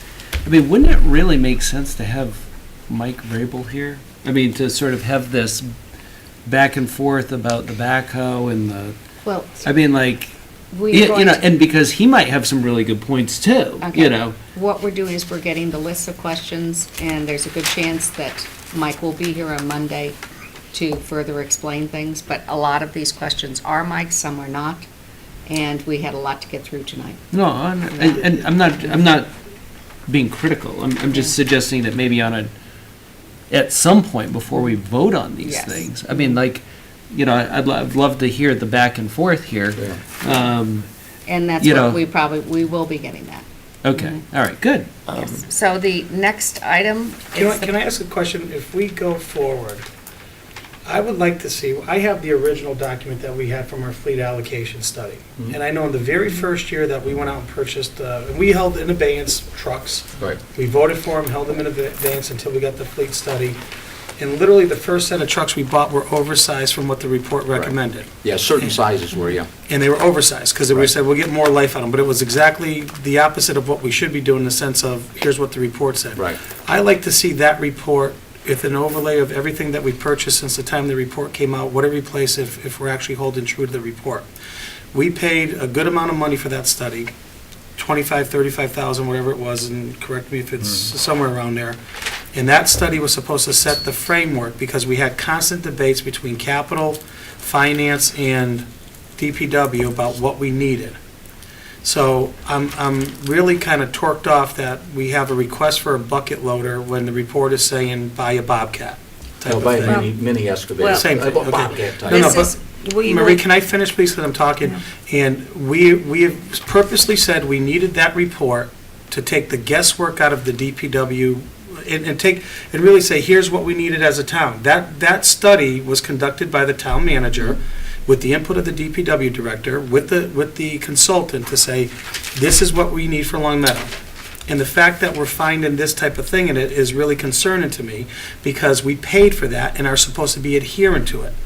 If there's any deviation, and this is the first time we've gone through a budget process where we haven't had department heads here to ask questions. The first time since I've been on the board. This process is in our hands now, not in anybody else. It's a select board budget we're talking about. And to not be able to ask your question directly is a concern, because we're not following the report. Actually, you're discussing the town manager's recommended budget, just to clarify. But this budget is now the select board's budget. Okay, It is you- going to be the budget that we vote on. So we have every right to ask a question of anybody we want to ask a question to. And if they're going to be kept out of the meeting room so that we don't have the ability to ask the question, That- that's a problem. Right now, you will get the answers. Last year was the first year we took the fleet plan, and we, as you're saying, it didn't go on that. Well, this board voted to allow those vehicles to go through. We will hear from the DPW That's on not- what that's was the not- response on that. Wait a minute. We did not vote on that. We voted on an approved plan, and there was something else ordered. Exactly, which we were part of the capital plan. Now, we are bringing these items up, we will get the answers to this, We and we didn't- will move through that. Yeah. But for him to say that this is the first time this is occurring, it's not the first time this is occurring from the fleet plan. And we are working on the process, and we're working to make sure we do stay in the plan. And I respect the work that you're doing. They would ask the questions, we're going to get the response to the Does questions. it get any simpler? Oh, Does it get any that doesn't simpler look than a very piece simple. of paper and there's a blue line and it says, "Don't replace"? Okay. Come on, Marie, you can't get any simpler. I'm not saying it's not simpler, And- I'm and saying the- we're going to get the answers. Yeah. To say we're not going to get the answers is incorrect. Now, Okay, well, who's wasting time? I think No. I'm wasting time. I do not think you're I wasting spend all day long time. going through this stuff. I shouldn't have to be doing this. No board member should have to do this. We shouldn't have to look at documents to see if they're properly prepared or submitted, or if they're in alignment with a known program that we have in this town. right now, not going through and continuing what we're doing is wasting time. Let's go to the next vehicle and see what the problems are. Okay, you ready Then for we the will next? find out where we're having our disconnect. What's the next item? The highway SUV. Highway SUV. Mm-hmm. Do you feel that's on the fleet? Yeah, it's confusing, because it's shown as HE2, and it's a 4x4 pickup, and then some of the paperwork, I believe, alludes to a 2001 Taurus, and it's just kind of a continuation of the confusion. Maybe it's the inventory that has it as a Taurus. There was some mislocks. Yes, the vehicle should in fact be replaced. That's H3, Stephen? Yeah, I think this is different, and It says H16 on the spreadsheet I've got, Richard, but I'm not sure what that Yeah, and means. then I got an HE1 here and an HE2. the H3, or the H2, right, HE2, Uh-huh. that's the engineering sedan, that's the next one. Yeah, and what was on the printout I got was HE1, and that's where the confusion, but anyway, yes, there's supposed to be a vehicle brought in, but I think the plan, if I'm not mistaken, they're coming back, what, is this they're asking for a 4x4, a little 4x4 on this? Yeah, like a Ford Escape type thing. Yeah, well, and I didn't get a chance to check that because the fleet study only showed one Ford Escape, I believe, Maureen. And I didn't get a chance to verify that second factor, but I think we may be trying to change something else, but I'm not for certain on that. I'll know by the next meeting. Okay, so what's the question we need to get answered? Yeah, I will Which answer, are- I will answer my own question on that. Okay. Actually, can I ask a question on that? Yeah. mhm. So, Stephen, this highway SUV, is this replacing an SUV that's too Yeah, old? I believe it's a little S10 pickup truck that Oh, so- Assistant Director. Oh, I has. assumed It's too- SUV meant, so SUV It's means it's pickup? largely an administrative vehicle, but because Okay, he occasionally does transport materials or things like that, Sure. he's obviously out in inclement weather, he needs a vehicle of some substance. so it's a pickup. No, it's an SUV. It's an SUV. And so my It's question is, replacing a little S10 pickup. oh, that's where the pickup's coming in. Okay. And do you know how old that pickup is? It's a 2002. Okay. Thank you. Last mileage I had recorded 2 years ago was 54,000 miles. I don't know what the current mileage is at, but I don't have it. that's the sheet part here. of. Yeah, and I think, well, a general thing I noted, Stephen, was having a lot of difficulty matching up the numbers on these to any known inventory we have. Because I guess the new master should be the fleet study with the numbers, and this one here has H3 number and says formerly this one says formerly 974, so there was an indexer there that I must have missed on that, but there's a lot of difficulty matching all these numbers up, and that's easy.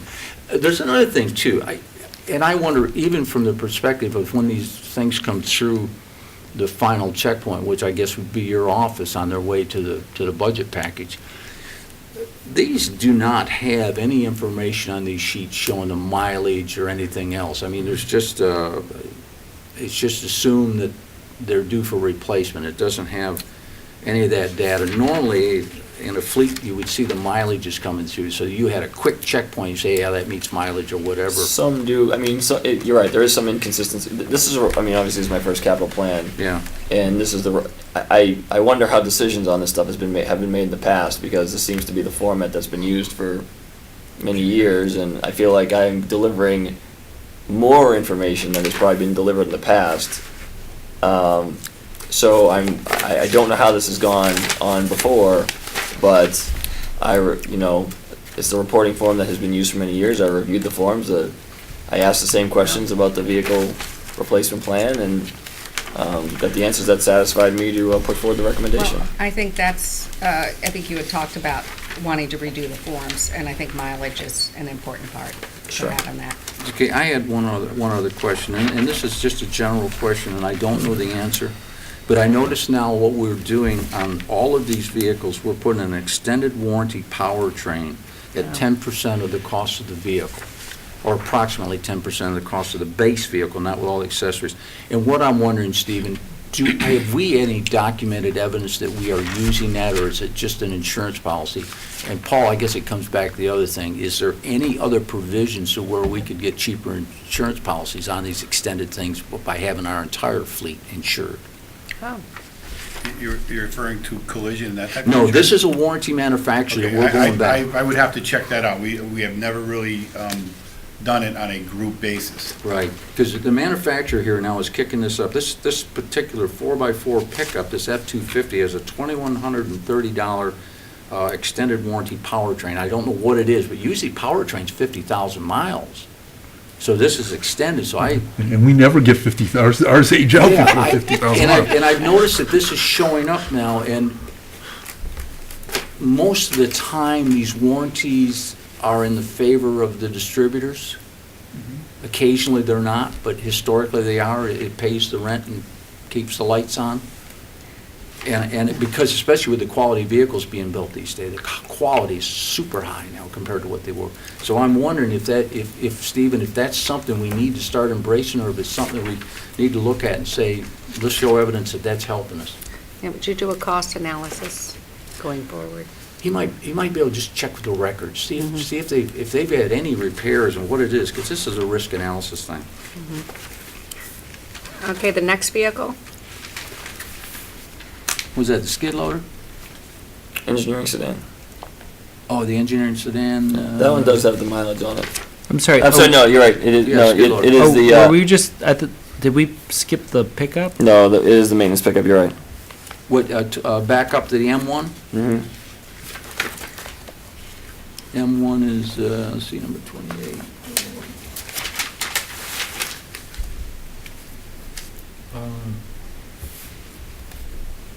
Yeah, same question, Stephen. That one's on the plan. There was a little confusion on the plan. They showed this plan when it was made up that that vehicle was set for funding or approved and previously funded on the plan, but I don't know what that is. I don't think they've replaced it twice, but the same thing goes. We're going for an extended warranty on that one on a powertrain, and again, it's $2,130.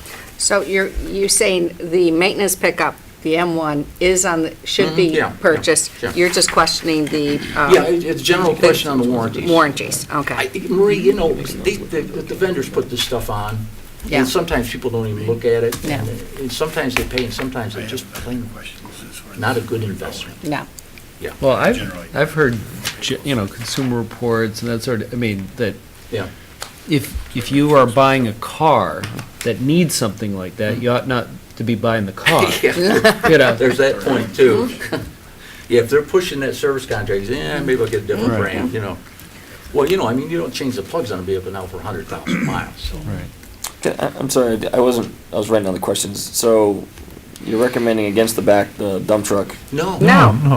okay, it's just questions of warranty. questions? Okay. No, no. But there was, which is the ones, you said we were okay with no questions on? The dump truck has a big question mark. Okay. Oh, I'm sorry, you're going back. Yeah, I I know, thought it was the last I'm trying to question. catch up. 1 and 3. If you would like, I'll send you a quick email on this.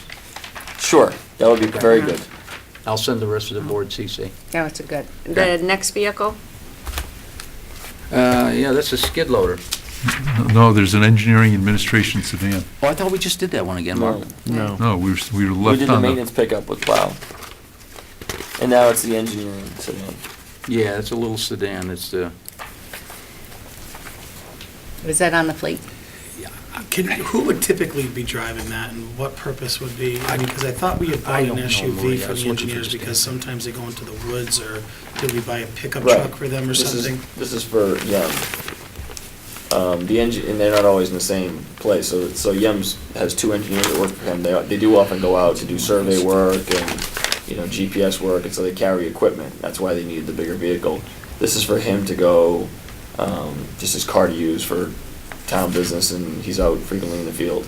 Okay. And I think we provide these so we don't have to pay mileage reimbursements. for No, the I just vehicle. recall the other one for engineering because of the field going out into the wooded areas, we bought the. Correct, they just got from an the- Escape, Okay. we just got that, yeah. I'm sorry, you said something about mileage? Where would the engineer be going? Where would be paying his mileage? If he was using his personal vehicle to go or drive around town, to go to job sites and do inspections and things like that. Wouldn't that be fairly minimal? still have to pay him. No, I I don't know. understand, but I used to put on almost 300 miles a week when I was driving my kids all around. I went, oh my Yeah. gosh, that was just in town. I think it's a town policy that says that Yeah. we provide you a vehicle rather than pay you. It's, well, okay, I he mean, does that's quite a one bit thing, of but field I mean, I inspection. don't know if it's a savings. I'm guessing they determined it was a savings at some point in time. But in And Alex, you gotta who's remember the- that these were hand-me-downs from the police department, so there was no, at the time, there was no cost, it was just a vehicle that was transferred from department to department. But those are, I think our vehicle study said to get rid of those, that type of thing. And we And just so the adopted green it. energy thing, Yeah, the green Yeah. communities thing, green yes. community The thing. fuel efficient vehicle policy is what I meant, yeah. Is this one of those? So, Yeah, the administrative stuff, things will be sedans that get the requisite mileage. So you believe that buying the sedan is cheaper than paying the mileage for the engineer to drive around The town? town, before my time, established a policy to do that, right? I don't know if there was a study done, I don't know what mileage Jim drives, but the policy is if they have to use their own vehicle, they will get paid at the IRS rate, which is, 56 cents a mile. Mhm. So, I don't have the mileage. I thought the to make vehicle it- use policy said something about I the don't- town will provide, you can't use your own vehicle without approval, and I thought. There's all kinds of liabilities with people using their own vehicles, in addition to some people saying, I don't want to put on the extra miles driving on I wasn't hired under those Right. conditions. But secondly, if there's a problem and whose insurance covers it, and there's all kinds of liability issues. I think it's just a bad I mean, practice. I should tell you that federal government, that's a very typical practice. And the reason why people drive far longer distances than the driving around our 3x3 square town.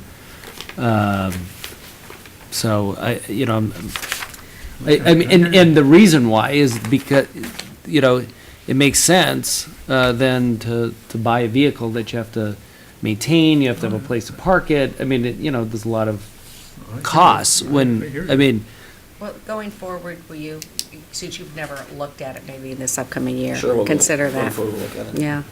And is this on the fleet plan, Richard? Yeah, but this is another, I'm sure somebody else that reviewed all this had the same frustration I am on trying to find these vehicles. This thing is Didn't you listed- just tell me how easy it was? Yeah, this thing is listed as HE2 on the paperwork as a Ford Taurus 2001, and when you go to their inventory, HE2 is a 4x4 pickup Chevy S10. And there's a Ford Taurus right above it, but it's a 2005, so I got a feeling that the numbers and years are kind of just all globbed up. I think the bottom line, I'm almost certain that this is on the fleet plan and it is due for replacement, it is valid, it's just that the paperwork is just really screwy to try to trace it. Okay, all Possibly so. Yeah, right. at least it was to my feeble mind. The next vehicle? The next vehicle is a skid loader, and it's a very interesting skid loader. We sold a skid loader 2 years ago for $7,000, 2 or 3 years ago on auction. That's the one I asked you about, Stephen? Then you got with that? And now we're wanting to go back and buy another skid loader. And we've been without a skid loader for 2 years, and we sold the thing. And I just question, what are we doing on fleet? You know, why are we doing so? We've been 2 years without it, why we suddenly don't need it? And it gets deeper than that. The fleet study had talked about the, let's see, where is it? The size of the thing was a 3,900-pound brake force. And this deals with the power of the unit. This deals with the size, you know, whether it's the super size or regular size.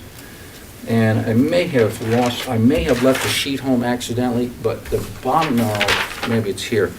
The bottom line, of the one that we sold, and by the way, it's really great that we got rid of that thing because the company now has gone out of business. Oh, Yeah, so, The $7,000 one? yeah, they have gone, it's a nationwide firm or a worldwide firm, they've gone out of business now. But the brake force power rating on that was, as far as a vendor could determine today when I talked to him, was 2,000 pounds.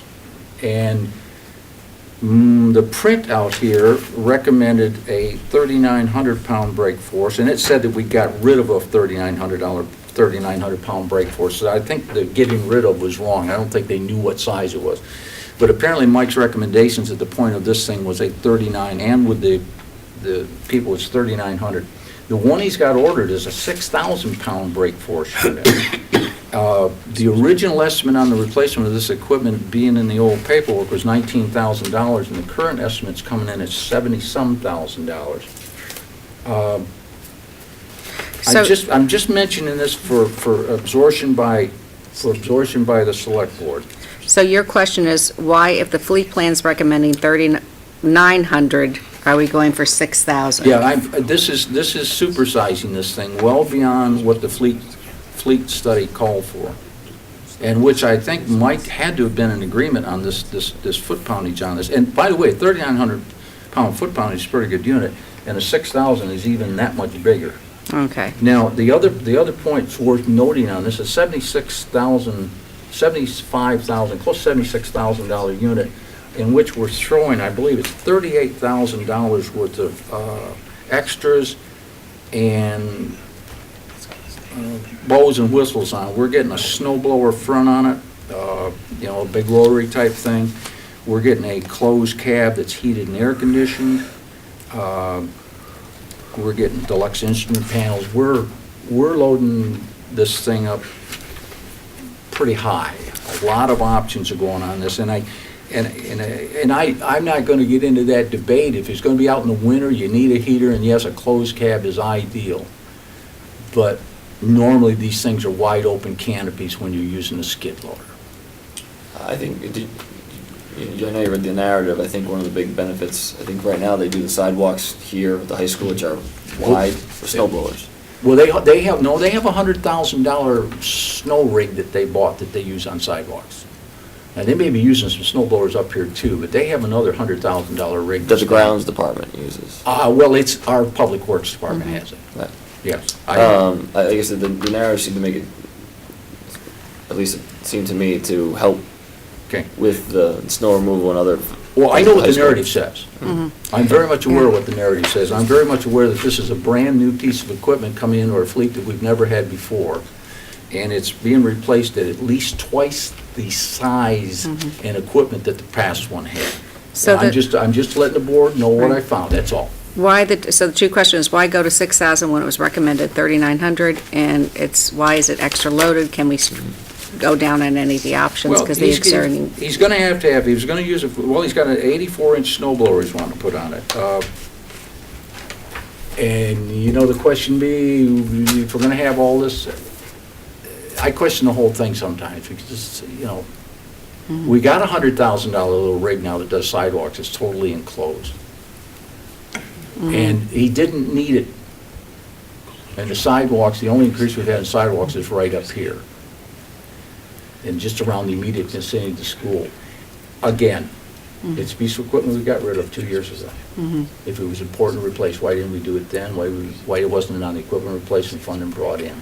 Okay, so that's the third question. Why wait 2 years? And I'm sure there's some really good answers, but I just wanted to Yeah. bring it to the attention of the Marie, board. Yes? Again, to me, this is sort of thing that, I think unless Mike's here to sort of answer all And this. the reason I don't believe it's really efficient to have Mike here right now is No, it's because okay, but- this gives him a chance to prepare the answers Okay. instead of I got you, because he might need to say, well, I need to go check this or check that. Then when he comes in, he'll be able to go boom, boom, boom, boom, and we'll have the Okay. answers or the non-answers. No, Yeah. it's not I gotcha. I assume he knows exactly what he wants, why he wants to do it, because he's proposed it, right? But then he might need to get more detailed I information behind. was providing education, as far as I'm concerned, for the board's consumption. Yeah. No, I What think it's very saw. valuable. Now, how Mike Giles justifies his Witter, that's up to Mike to justify Right. Witter. I'm just saying, my perspective, when I looked at it, if I was a fleet manager looking at this, it'd be the same questions that I had presented to you, that's all. Okay. No further discussion needed. Next vehicle? Number 31. The water and sewer pickup. Water and sewer pickup. Is that, thing I have says W.S. Foreman, is that Yeah. what you're talking about? Water and sewer foreman. That's WS stands for. Okay. Okay, the question I have on this one, and it goes back to the fleet plan. In 2010, this vehicle was on the inventory, it showed it had, I've got two inventories. One that shows 29,528 miles, and the other one shows 39,548. The numbers are strikingly close except for 10,000 miles, so I don't know which inventory factor is right, but regardless of the fact, this is a 1994 F-150 truck, and we're talking about a truck that has hardly been used. Because at that point, it was, this was 2010, that was 11 years old with maybe 30,000 miles on it. And when you've got a vehicle that low on mileage, what do we have it for? Okay, now, I don't know what the mileage is on trade-in. It's not listed on the paperwork. They may have finally decided to take it and run the wheels off it. I don't know. But there's a suspect, as we said before, of a relatively low mileage vehicle going in on trade-in. The justification has said this vehicle's been maintained, but it's becoming increasingly expensive to maintain and is out of service more than often. Well, there's no stats on that. These are just words. I can write words too, but there's no stats to back it up. The other question on it is its extended warranty if we go ahead and purchase the thing. Okay. And we're coming back in with an F-150 4x4, and that's what was on the plan, and so that agrees with the plan. The question really was, how could we have had a vehicle on that low mileage in our fleet Okay. and claim we needed it for all them years? And as I see the spreadsheet, this was not recommended. Oh, I thought, It was recommended, it was coming out of water and sewer fund, so that's Yeah, why the coming out of spreadsheet. water. Oh, I'm sorry, I misread it. Gotcha. then just for, I'm sure everybody's noticed how much is coming out of water and sewer. There's $70,000 out of water and $66,000 out of sewage. Okay, next vehicle? That's it. That's it? Oh, okay. The next item?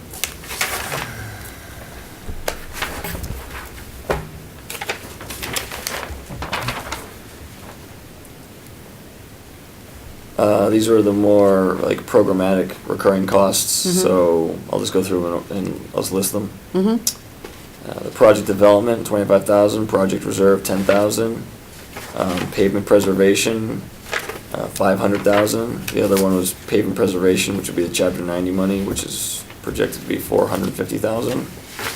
Guardrail replacement, 30,000. What was the last? Guardrail. Guardrail Guardrail, replacement, okay. 30,000. And sidewalk reconstruction at 400,000. Any questions or comments on those sets of items?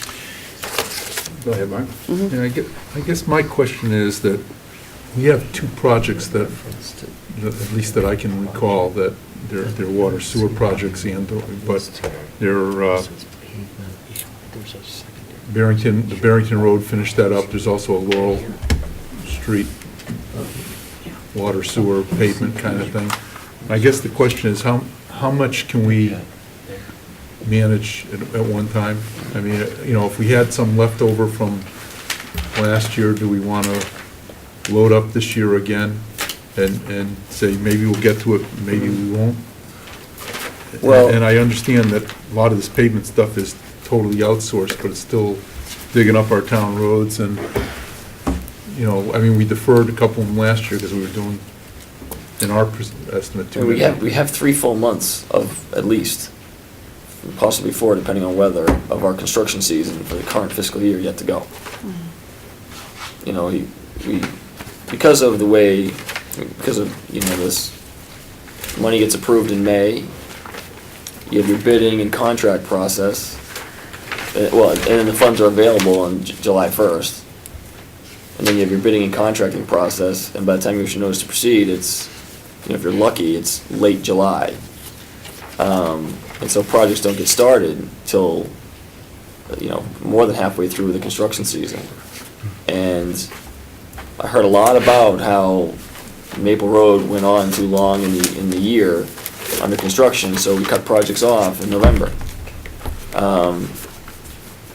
But Laurel Street, we intentionally pushed to the springtime for that reason. So I wouldn't say the fact that it didn't get done in calendar year 2013 isn't a reflection that they can't get the work done in a given fiscal year that they've applied for. So Laurel Street, I mean, all the work that was approved is scheduled to be done in the remaining months of the construction season. So I haven't observed an inability to get the work done.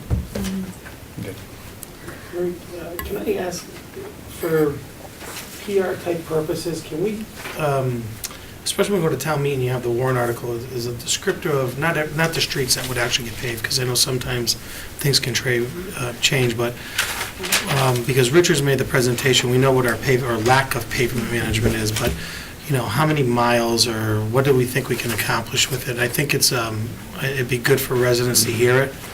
One of the things is, I don't know if you saw, but I put that up on the wall, and that's the calendar year ones we're doing this year, plus the ones we're proposing fiscal year 14, because I totally agree with you. Saying $400,000 for sidewalks is not really something you can grasp on until you can see the length of the sidewalk on a map. So No. that's something we instituted last year and we'll continue doing. We can, after town meeting, we can certainly present this on screen at town meeting and then post on the website once the project's over. Because invariably you get someone who says, well, why are we spending $500,000 on roads when we need it for X? And again, we've pointed out, I think, more than one occasion that $500,000 is too far, and even $1 million is too inadequate, but that's a good thing to show. I think it shows, especially if you live on the street. Yeah, that's a good idea. Mark? Yeah, just, Good or bad Paul, news. do you know the status of last year's Chapter 90 money? I do not know off the top of my head. I mean, was it ever released? No. No. So is it held in abeyance? Yeah, No, you we mean received, No, we we- didn't receive the Chapter full amount. 90 money, but not what the legislature approved. Right. Well, that's what I'm saying. Okay. So, yeah. No, Yeah. we never got it. I mean, is it somewhere that might be released? I mean, they did a transportation bond bill, I think, to try and help regain that ground, but no, I think that's water over the dam, I think. I think it's lost. We're not getting it. Yeah. And you're referencing the governor holding it up. Right. Just so Exactly. the public Okay. understands it wasn't. Exactly. Yeah, the governors did it. so. This report goes back to June, so it's. No, it's never been Maybe released. I if think you that could had find out what we transportation. did receive last year. Yeah, but I mean, the state, and this is nothing against anybody here, but the state has a surplus for the current year, and yet the Yeah. governor hadn't released money that was appropriated by the legislature. Is there any chance that might happen, and therefore we're gonna get a, if you will, a 2014 extra Chapter 90 allocation plus 2015? I mean, but I asked the question because, again, how many roads can you do in 1 year? Right. Yeah. You know, and, you know, if we get Chapter 90 money of $500,000, which is what it is, give or take, you know, and we're gonna allocate $500,000, give or take, and then there's a release still of yet more money. I mean, I know our roads are in terrible shape. That map is a reflection of what we think we can get done with the money in a given year. Plus the projects. The money being, Chapter Presume- 90 plus the town capital money and, project.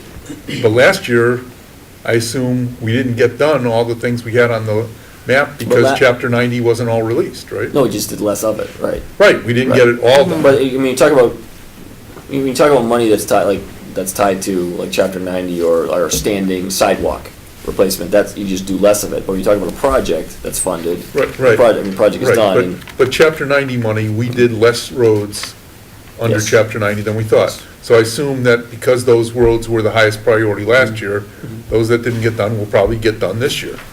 I would guess, but I don't know the answer Okay, to that. so all I'm saying is that it would be nice to know that the governor was gonna release last year's money. That's That all. would be nice. Okay, so any other questions on those routine? Alex? On the pavement preservation, one of the things that Richard had outlined in his presentation about our roads was the different type of ways of preserving a road. There's the sealing little cracks, and then there's the more serious resurfacing. How much of that is the former and how much is the latter?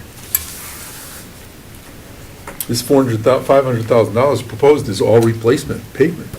None of this is Okay, the Shellacking. ceiling or any of that. Okay, so- Preservation, I don't know this. Well, I'd have to that get more wasn't information. So you apparent wanna know to me, so. what's crack sealing and what's like overlay?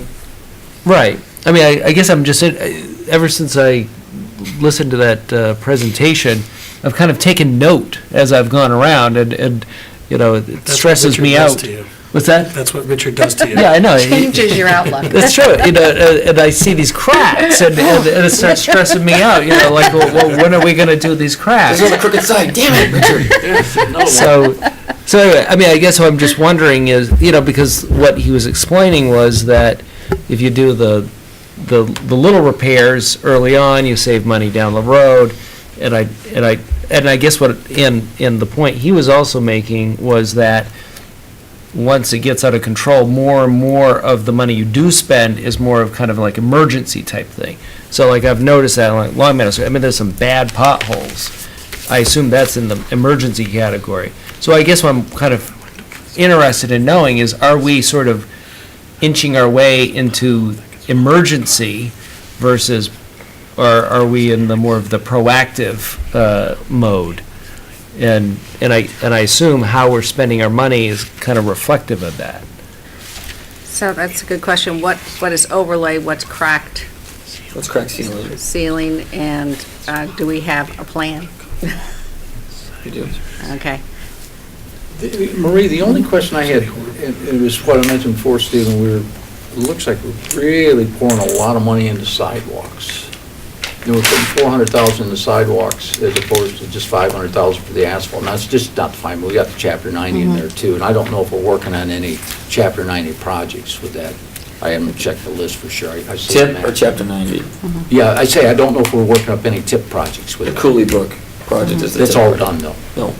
No. Cooley's done, it's No, already it's funded. the new one. Oh, you mean future tip Yeah, projects? future. I Yes. don't know, but I Don't you haven't remember our checked the list. tailgate party? Yeah, Isn't that I the one know that's that coming? Yem is in the process of actually doing that, submitting the projects this year, right, or submitting the next round of projects. He's in the process of doing that right now. Okay, I'm just concerned that 400,000 on sidewalks, I know they need it, I'm just concerned it's a little aggressive, that's all. I thought that was a number that got That's bumped what up by you all we last year. bumped that up last year. Yeah, I- Well, maybe it'll include, Lincoln. what's the name of that street?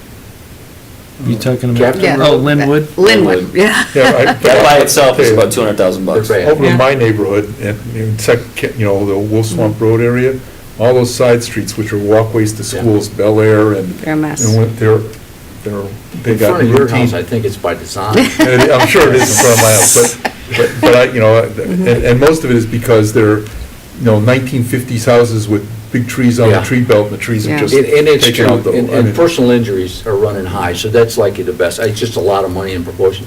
And by the way, I mean, I think this type of stuff's fantastic. Because this clearly demonstrates that there's something going on in town. And it clearly demonstrates where you're going to be next year. It's a visual representation that progress is being made. Yeah, it should be on the website, too. Well, and this reinforces the effort that the board's made to pump more money into it, Yeah. too. Because, we've gone from, whether the old expression, we've come a long way, baby. Yeah. 'Cause, I mean, we're throwing some money out of the regular budget now into asphalt. And we're a long way from getting out of it, but I mean, there's pretty demonstrated evidence. I noticed that most of the streets are select board seat. No, I know, mine's always I know ignored. it's Hellhaven. I am kidding. Anybody that heard that, I'm kidding. They're far away from my home on this. But anyway, that's nice. It really makes a nice presentation. Thank you. And it shows people what's going on. Next item. Now we're into the projects. There's 5 projects, 4 are funded. One is the aforementioned Cooley Brook, which is funded by state funds. And then the other 4 are Dwight Road drainage, Frank Smith Road drainage repair, Avondale Road culvert at Wolf Swamp. That is in a select board neighborhood. And the Berwick Road outfall repair, and amazingly, do I have it? The presentation I had given on Capitol did show a ranking of the projects in terms of if you could only do 1, 2, 3, or 4 of them, or 1, 2, or 3 of them, what would they be? So How did you, do you remember how you ranked them? I'm trying to find my presentation. I do not off the top of my head, but I know we do have them ranked. Okay, so give us the ranking next time. Well, if the And- board wants to decide to recommend doing all of them, then the ranking isn't. See, that's why he's here. Stephen, I'm looking at the spreadsheet for capital funding recommendations, and I guess I'm not. Way down at the bottom, go way down to the All bottom. right. Line Oh, I get it, 72, okay. 73, All right, got it. 74. I got it. Okay, thank you.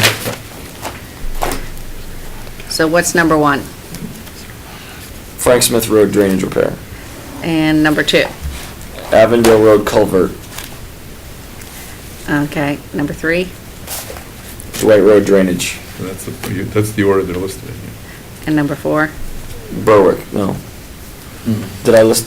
No, they're not. The printout I've got is not listed that way, Okay. but. And Dwight Road, is that the one down near my office where the water keeps? That's Collapsing number the one. road. That's number 1, right? No, he's got that way in the bottom of the my list. 3. No, it's third down. It's Third third down. down, but yes, that's what it is. Okay, so And that's, Avondale Road is 5th? no, Avondale Road's 2nd. The Cooley Brook project is on the list of projects, but it's not in the ranking because it's already being done. The state's actually going to advertise for, I don't know if it's up for advertising yet. but Yeah, it's yeah. in the very near future. Okay, so what, I missed one then. I put 2 on Cooley Brook. Is 2 supposed to be on Avondale? 2 is on Avondale. Okay. 3 is on Dwight, 4 is on Yeah. Berwick. And so we're not doing any actual tip design work or anything for any of our state road system then? We don't have anything in the design loop at this point? There's no design requests. These are all construction requests. Those are all construction requests. Right. Do we need, didn't you do design requests for the North End Interceptor valve? To the Senate, we made that request. Oh, in but- support of the water and sewer. No, but I'm saying, I thought we put some design money in this capital budget and for something. We don't have design money? That would likely be on wherever our projects are for our enterprise funds. In the enterprise funds, Yeah. okay. In fact, I think there is, There is some design money somewhere, yeah, I think that is in the enterprise, yeah. because this spreadsheet was really going back and forth between the capital plan committee, who Yeah. only reviews and approves general fund projects. So I guess the question is, is there any design work that needs to be done? I think we'd need a briefing from engineering. Yeah, I mean, we'd be guessing. My question is, for these major infrastructure projects, I assume the intent is to bond these with, It all depends on the amount that you approve in total. I mean, obviously, this total comes up to what? 1.87 million. Right, so we have 1.1 set aside, we have 153,000 in unused capacity that could be used towards a bond, but, you know, some of these may or may not make the final cut, so. I'm sorry, but didn't somebody say that Cooley Brook was already being done? That's not in the total, I don't think. It's It not. is, yeah. And it's all a request, but not the total what CPC recommends. The other thing is, there's two others below the line. No, the $1.8 million does include that. Yeah, you're right. So Paul, when you were making reference to 1.8, is that what you were I talking was the one about? who made- Oh, I'm sorry. But again, I mean, we only have 1.1 set aside, so when you start going above that to a certain degree, if you want to do some of these projects, we may have to do some type of borrowing. You know, whether it's, you know, a short term or whether it goes out long term, you know, we'll bring up some options. Okay. The 1.1 million set aside is above and beyond capital plan and money. 1.1 million set aside is the 2%. You're talking about the 1. Yeah, but these projects don't total the 1.1 million. They go above the 1.1. Yeah, well, All these projects that we Right, just went over. but you're saying there's 1.1 set aside. It's not 1.1 for these projects, it's for the whole capital. Yes, It's for whatever right, capital right, plan right, that right. you guys approve as a part of the budget. Right. There are two other items, is the DPW facility. The capital planning committee recommended $3 million to acquire a new site, even if a bond override is needed, those are their words. And then the Quint truck for $720,500. You said $3 million? I Well, that was their recommendation. That was the CPC's recommendation. thought I saw 1 million. That was mine. Gotcha. Do you So- want to elaborate? Well, there was discussion at the committee level, at the capital planning committee. You know, the feedback I've heard since I've been here is that if the facility is so bad, why hasn't he asked for funds to improve it? And I think the reason was because since 1988 or thereabouts, a new DPW facility has been discussed. And I know Mike has said, well, why invest money here if we're going to acquire a site? If there was a task force that was put together and identified sites other than this one as better for the DPW, why invest money in here if we're going to be building a new facility? So that's why they've kind of made do with what they had, but when I heard that not requesting funds for the building was possibly seen as an admission that the building didn't need to be replaced, we decided, okay, well, we'll request money to make improvements here, because if there's not the will for a new facility, then we'll make do with what we have and you know, do a new salt shed, you know, replace the fuel tanks, things like that. I presented this as a part of my recommendation to the capital planning committee. I think I did, it was in the presentation that I sent to all of you. The capital planning committee suggested that it's time to move on a new DPW facility in a new location, and that they said, they asked what a site would cost, and I pulled $3 million out, not out of the air, but based on some information I had seen, not that that's an exact number, but, you know, a not to exceed number. And they suggested that that's what we should do. Did anybody question what the value of just having a site would be? The question? I'm sorry, I didn't hear, of having Did a anybody site? question the value of just having a site? Well, I think this is just for this fiscal year. Acquire the site in FY15 is their recommendation. And then work on the rest of it. This is a very odd recommendation coming from capital planning. I mean, it's not, I didn't think capital planning got into land acquisition. They're not gonna purchase the site, they're just I mean, recommending even that we do recommending, it. it's not, doesn't seem like it's even close to the purview. I'm not gonna speak for them, but this, I'm just reporting to you what they said. No, I'm just going by the charter and the regulations on what it says the committee's supposed to do. It wouldn't seem they're in the, I could see it coming from your office, maybe from Mike, but certainly I wouldn't think it would be coming from capital planning. You raise a good point, Richard. I think they said, well, what do we need to do to get a new DPW facility? And I said, well, the first step would be acquire a site. Mhm. So they said, okay, well, we recommend you do that. That's basically how it went. Yeah, okay. And you had down the salt shed and the, I think, yeah, I mean. and you chose those two projects. Salt because- shed, certainly the big priorities are get developing a maintenance bay that our larger vehicles can fit in. So mechanics, so in the wintertime, the mechanics can work on them indoors. And this is, I don't know if this is 1, 2, if you're gonna rank them 1, 2, 3, it's probably new fuel pumps and above-ground storage tanks. The mechanic bay and then a new salt shed, although Yeah. you can get temporary salt sheds that are fairly inexpensive compared to a fixed structure. Any questions on? Yeah, I just have, because I may have misheard, you said the 3 million I know came from capital plan, and then you mentioned the million, and you said the Quint truck, but the million's not for the Quint. You meant the million was your, My recommendation for projects. DPW Is was it- $1 okay. million, and then this Quint is 720 and a half. And I think, I don't know if you also, I did send out request letters for the select board directive.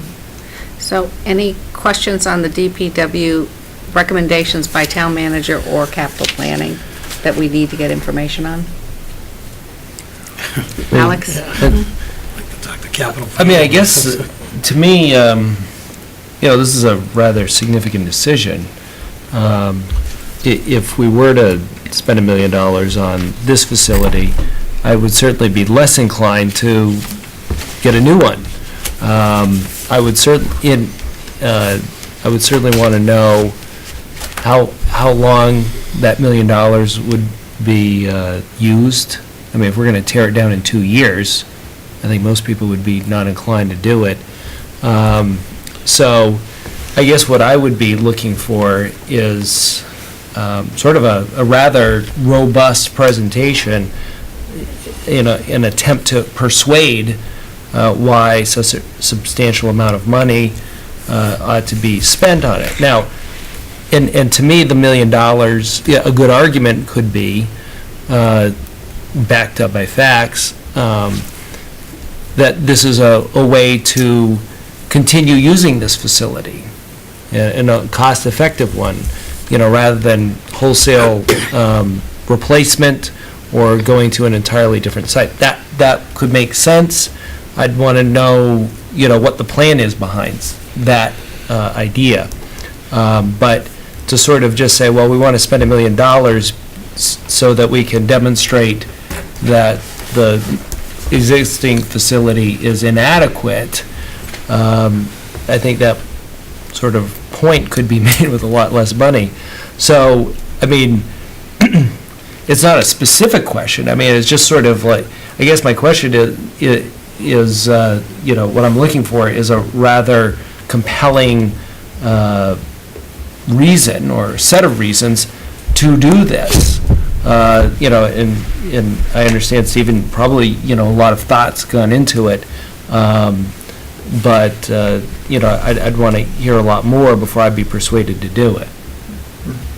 Mark? I'd like to, I don't know if I'm adding, subtracting, modifying, whatever, but I think that what we need is, and we've gone through this, and clearly I've been supporting a new DPW facility, but, I think the part of this if you're going to start working on this, we need $1 million, you really ought to come back and say, But you know what, that's only the tip of the iceberg. Over the next 5 years, here's what we really need. If we're gonna stay here, it's not just gonna cost you $1 million over the next 5 years. We're gonna do this over and over again, because here's what we really need. And then we compare a 5-year plan of staying there versus, you know, the proposals that we've had of, let's just get a new facility. Because piecemealing this, and I appreciate the fact that you responded to us saying, well, if you never ask for money, clearly they don't need it. So I'm not arguing with that, but I just think that if you think $1 million, Alex, is a reason to not move, you know, $5 million or $12 million, whatever yeah. it is, would be an even more compelling reason. I think that's what we got, you know, what would it take to turn that facility, bring that facility back up to snuff, doing it piecemeal? Well, and the question is. Because we've already got an alternative of, let's start over in the same location, or let's start over in another location. But what'll give us a 21st century DPW facility working in 20% increments over 5 years, I guess is kind of. One of the things you could do, and truthfully, I have it in here as a recommendation, but clearly I think it's you use the word paralysis. On the crossing guards. On the crossing guards, that's nothing compared to 1988. Talking about this issue. The crossing guards is a And- much easier problem, thankfully. Right, but not as significant. And actually, the police chief, Chief Siano, said he found a clipping of someone, it was a newspaper article about a friend of his. He'd saved the paper, and the front page was, "Town prepares for a new DPW facility" from 1988. And obviously, I was in, I think, a sophomore in high school at that time, so I don't know why it didn't get done that year or any year since. But the intent of doing this is to start this conversation and say, I don't think that, I personally have no doubt something needs to happen. Does it, I'm not even sure that doing it there is even the best idea. There are, to me, with my experience working in brownfields and, you know, project siting, the signs there that it's not a great site for this facility and the money you're gonna spend on the building and the equipment, it's pretty clear to me, but there are open questions on that. So a possible next step could be, taking the tie and bond report that I thought was illustrative and going to the next level, which is doing some, you know, some additional soil testing and not contamination soil testing, that's been done, but do geotechnical testing to see what could you build there in the floodplain, get more information on perhaps some initial design on what floodproofing for a building like this would entail. But I mean, you're talking 6 figures to do engineering to answer the question, should it go there? And I think that's probably been the question that's been the sticking point. Did you have a fair amount of engineering in the back of the report, though, that talked about the footers and everything else from the soil analysis? There was a lot of... I thought there was a lot of information. Yeah, there was but a lot. Didn't seem to be compelling, apparently. Yeah, there was a lot of information put in. You know, the spot's not going to get any better. It's And- only going to get worse. And my concern is, we're talking about underground fuel tanks, which should be above ground, and we're talking about a salt shed that you got a very dangerous situation with telephone poles holding up, so I think we gotta start making decisions. I mean, imagine, I think the big thing for me is, from an emergency preparedness standpoint, and I don't want to be dramatic, but this was raised in the tie and bond report, in fact. If there was a 100-year flood event, then that site is largely underwater. And if there's a 100-year flood event, you can be sure you're going to want your crews out in the streets with the equipment, dealing with whatever needs, cleaning drains, doing whatever needs to be done.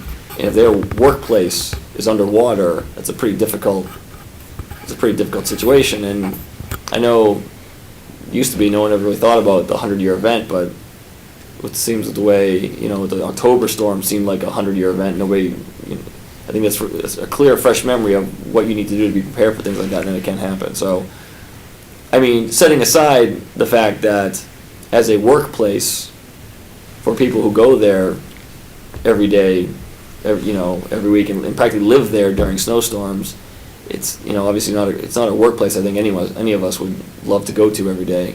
But setting that aside, I think there are operational issues that will eventually come back to bite the town if we don't do something about this. It's just money. It's It's clear and simple. We Yeah, well- just haven't bit the big apple. We know the apple's in front of us. But Richard, I'm not sure it's just money, No, it's because we've been arguing, and not you, and not necessarily yeah. the we as a generic we. The discussions and arguments over the last 5 years that I know of have been over where, over how much, over whether, still, not, even though you seem to think and, or expressed, and I certainly believe the place is a dump, and that's being polite. Yeah. But yet we've been unable to get a vote of Yeah. 3 members of a select board to give the town manager a clear direction on where and how to go. It And came up pretty recently too. so, I think that it is money, but if we had direction, then it becomes incumbent upon us to sell it to the residents. And it's a tough sell, clearly, but we don't even have a plan to go sell yet. All we got is, the place is a dump and we need to do something. But if we said, and here's the plan, and here's an architect's plan, and here's, whether it's, and here's the cost, and here's what it's gonna cost you, and here's what you're gonna get out of it, here's the benefits. But we're not there yet, so I think we need a resolve from a majority of the select board of where and how to go. And we ought to do it, because, I don't wanna leave the select board and still looking over at the 1988. 88. Well, that's where we've So, been. should in the capital plan, we be looking at architectural design money or structural design money to take that next step? Whether we're going to have it in place A, B, C, or D, you're going to need substantial money to take the first step. Can I make a suggestion? Perhaps, since we are tracking a decent amount of free cash for FY15, perhaps we can spend some time, we meaning the Department of Public Works, town engineer, spend some time developing a scope of work for questions we think we need to have answered beyond what the Ty and Bond report. Answer the question definitively, should this stay at the existing facility? Because the Ty and Bond report did leave open questions. What would it cost us to get those answered and really definitively answer that question and develop that, and then come back for an appropriation in the fall? Well, I guess the question is the will of the board to still consider the site that's next to the railroad tracks and in a 100-year plan? I think Stephen's got a good idea, though. If he takes it on as a summer project and comes back, the information is there. I lean in a certain direction, maybe Alex leans another direction, but there is leanings that I've read the report. Because I don't remember. So I think it'd be best, Marie, but I think the key is that we as a board have to be prepared to analyze the information when he brings it back and make a decision. Well, and I think support the effort to get an article at the fall town meeting to follow, to do the work. Well, it depends on how good your report is. Well, no, I mean, it's not gonna be, the report, Something has to move forward. it'll be a request for qualifications. Right. That is the article, it won't be an engineering report. We're doing is trying to get money for engineering design. And like I said, Something has it'll to- get to 6 figures before you can even blink an eye. I know it will. And that should be at an annual town meeting, not at a fall town meeting. Which means what? We got to do it now.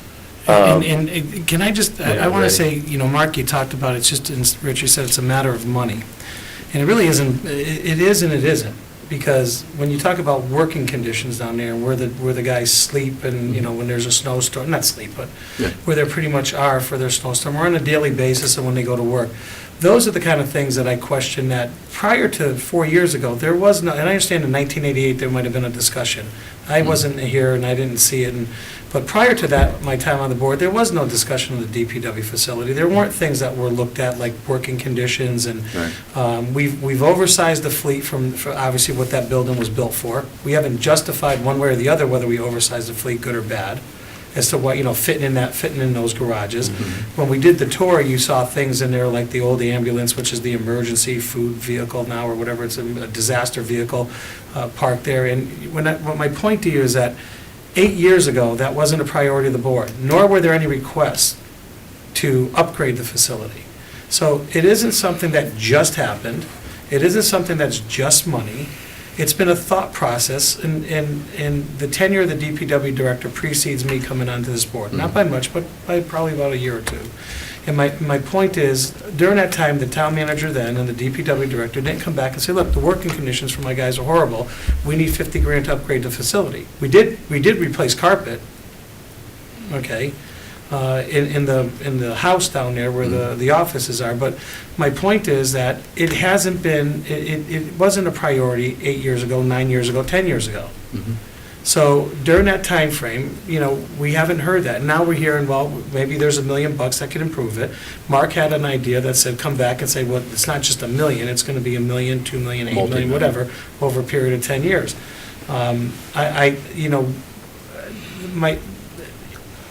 To start going down a path and start saying that it's just money and we should put a warrant article on to get $100,000, $1 million, whatever it is not, it's the plan.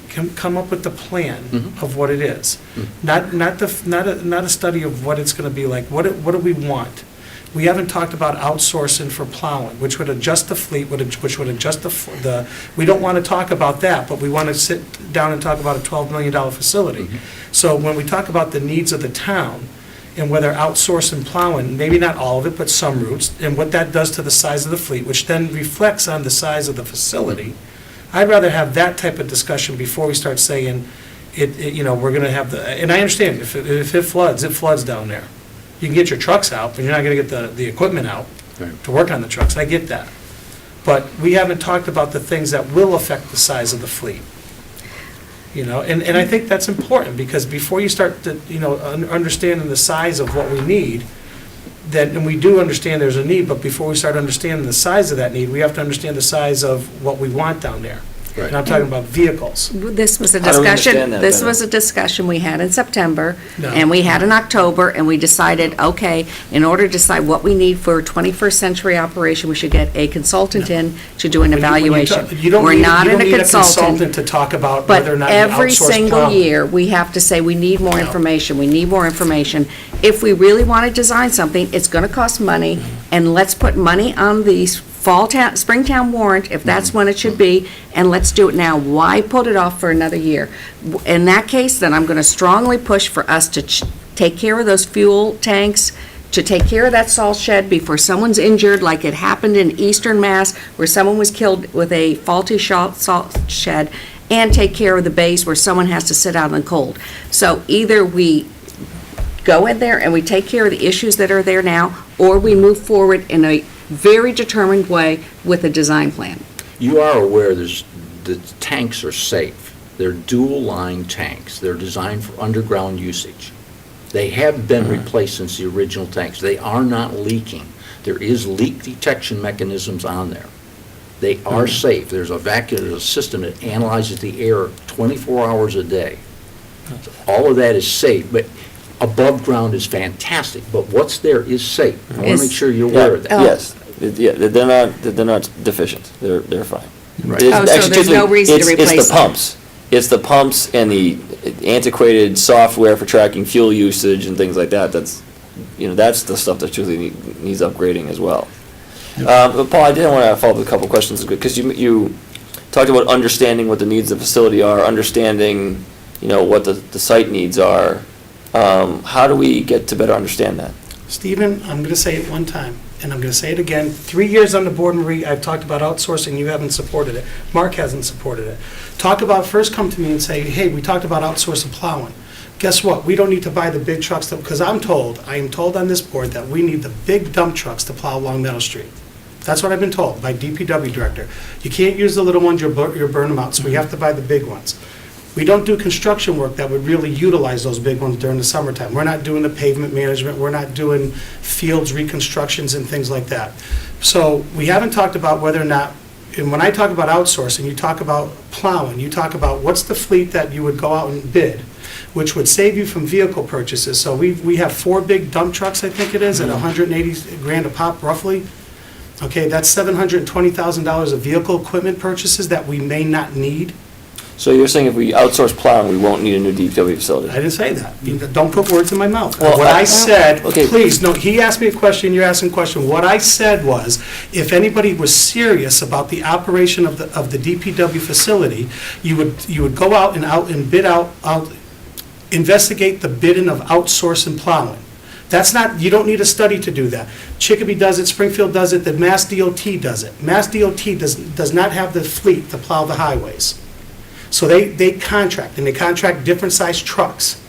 So this isn't a complicated process that we have to go pay someone to do. The bidding process is out there, and you can go model after any other community out there. And I'm not saying you have to bid out or outsource all of the plowing. What I'm saying is investigate it. Can it be done, and can it be done in a reasonable manner? Can it? Great. Can you eliminate 4 trucks? Can those 4 trucks then create up space in the DPW facility?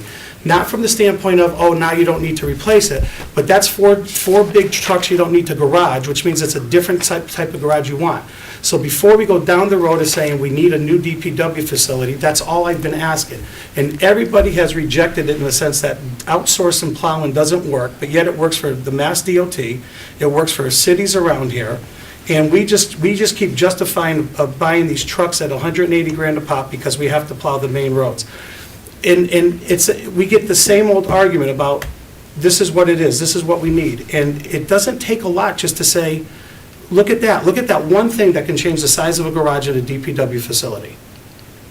Does it change the fact that you need 2 mechanics? I don't know, maybe you do, because I've been told that we need 2 mechanics because when they're working on the trucks, we used to have a guy that would go in, we had 2, one retired, we didn't replace it, and we had a DPW worker who would be not a mechanic, but would help out. And for liability purposes, it was better that we hired another mechanic. Did we hire him because we have bigger trucks, or did we hire him because of the size of the fleet? That we won't So know. again, we're back to, we really No. can't do anything with the DPW site until we decide whether we're going to outsource our snow plowing. So that means we've got another year we're sitting on the issue again. And because it's going to take at least a year for this board to sit there and look at snow plowing, decide whether they're going to do it. The studies come back and we decide, oh, no, it's not really cost efficient. Now let's talk about the DPW So site. you've been through the process of looking at outsourcing plowing, and you know That it has takes a year. been discussed That on actually this would have been board for part of the years. scope of No, work no, of no, the no. consultant study that we requested. That's right. in the It's part of, fall. it's part of a consultant study that you don't need a consultant to do.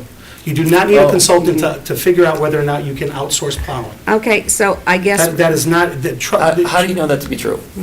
you can't go out there, you can't look at numbers, we don't have a purchasing agent that can figure out the cost of outsourcing plowing for the town. I think the level of depth that you need to get to really make a major decision like that is beyond, anecdotal kind of, hey, well, how much do you guys spend on this? I mean, I would feel much more comfortable having a specialist really get really down into the nitty-gritty of wages and, experience with on-call issues, because if you have a contractor and not on call, how do you get the streets cleared? I mean, there's a lot more to it.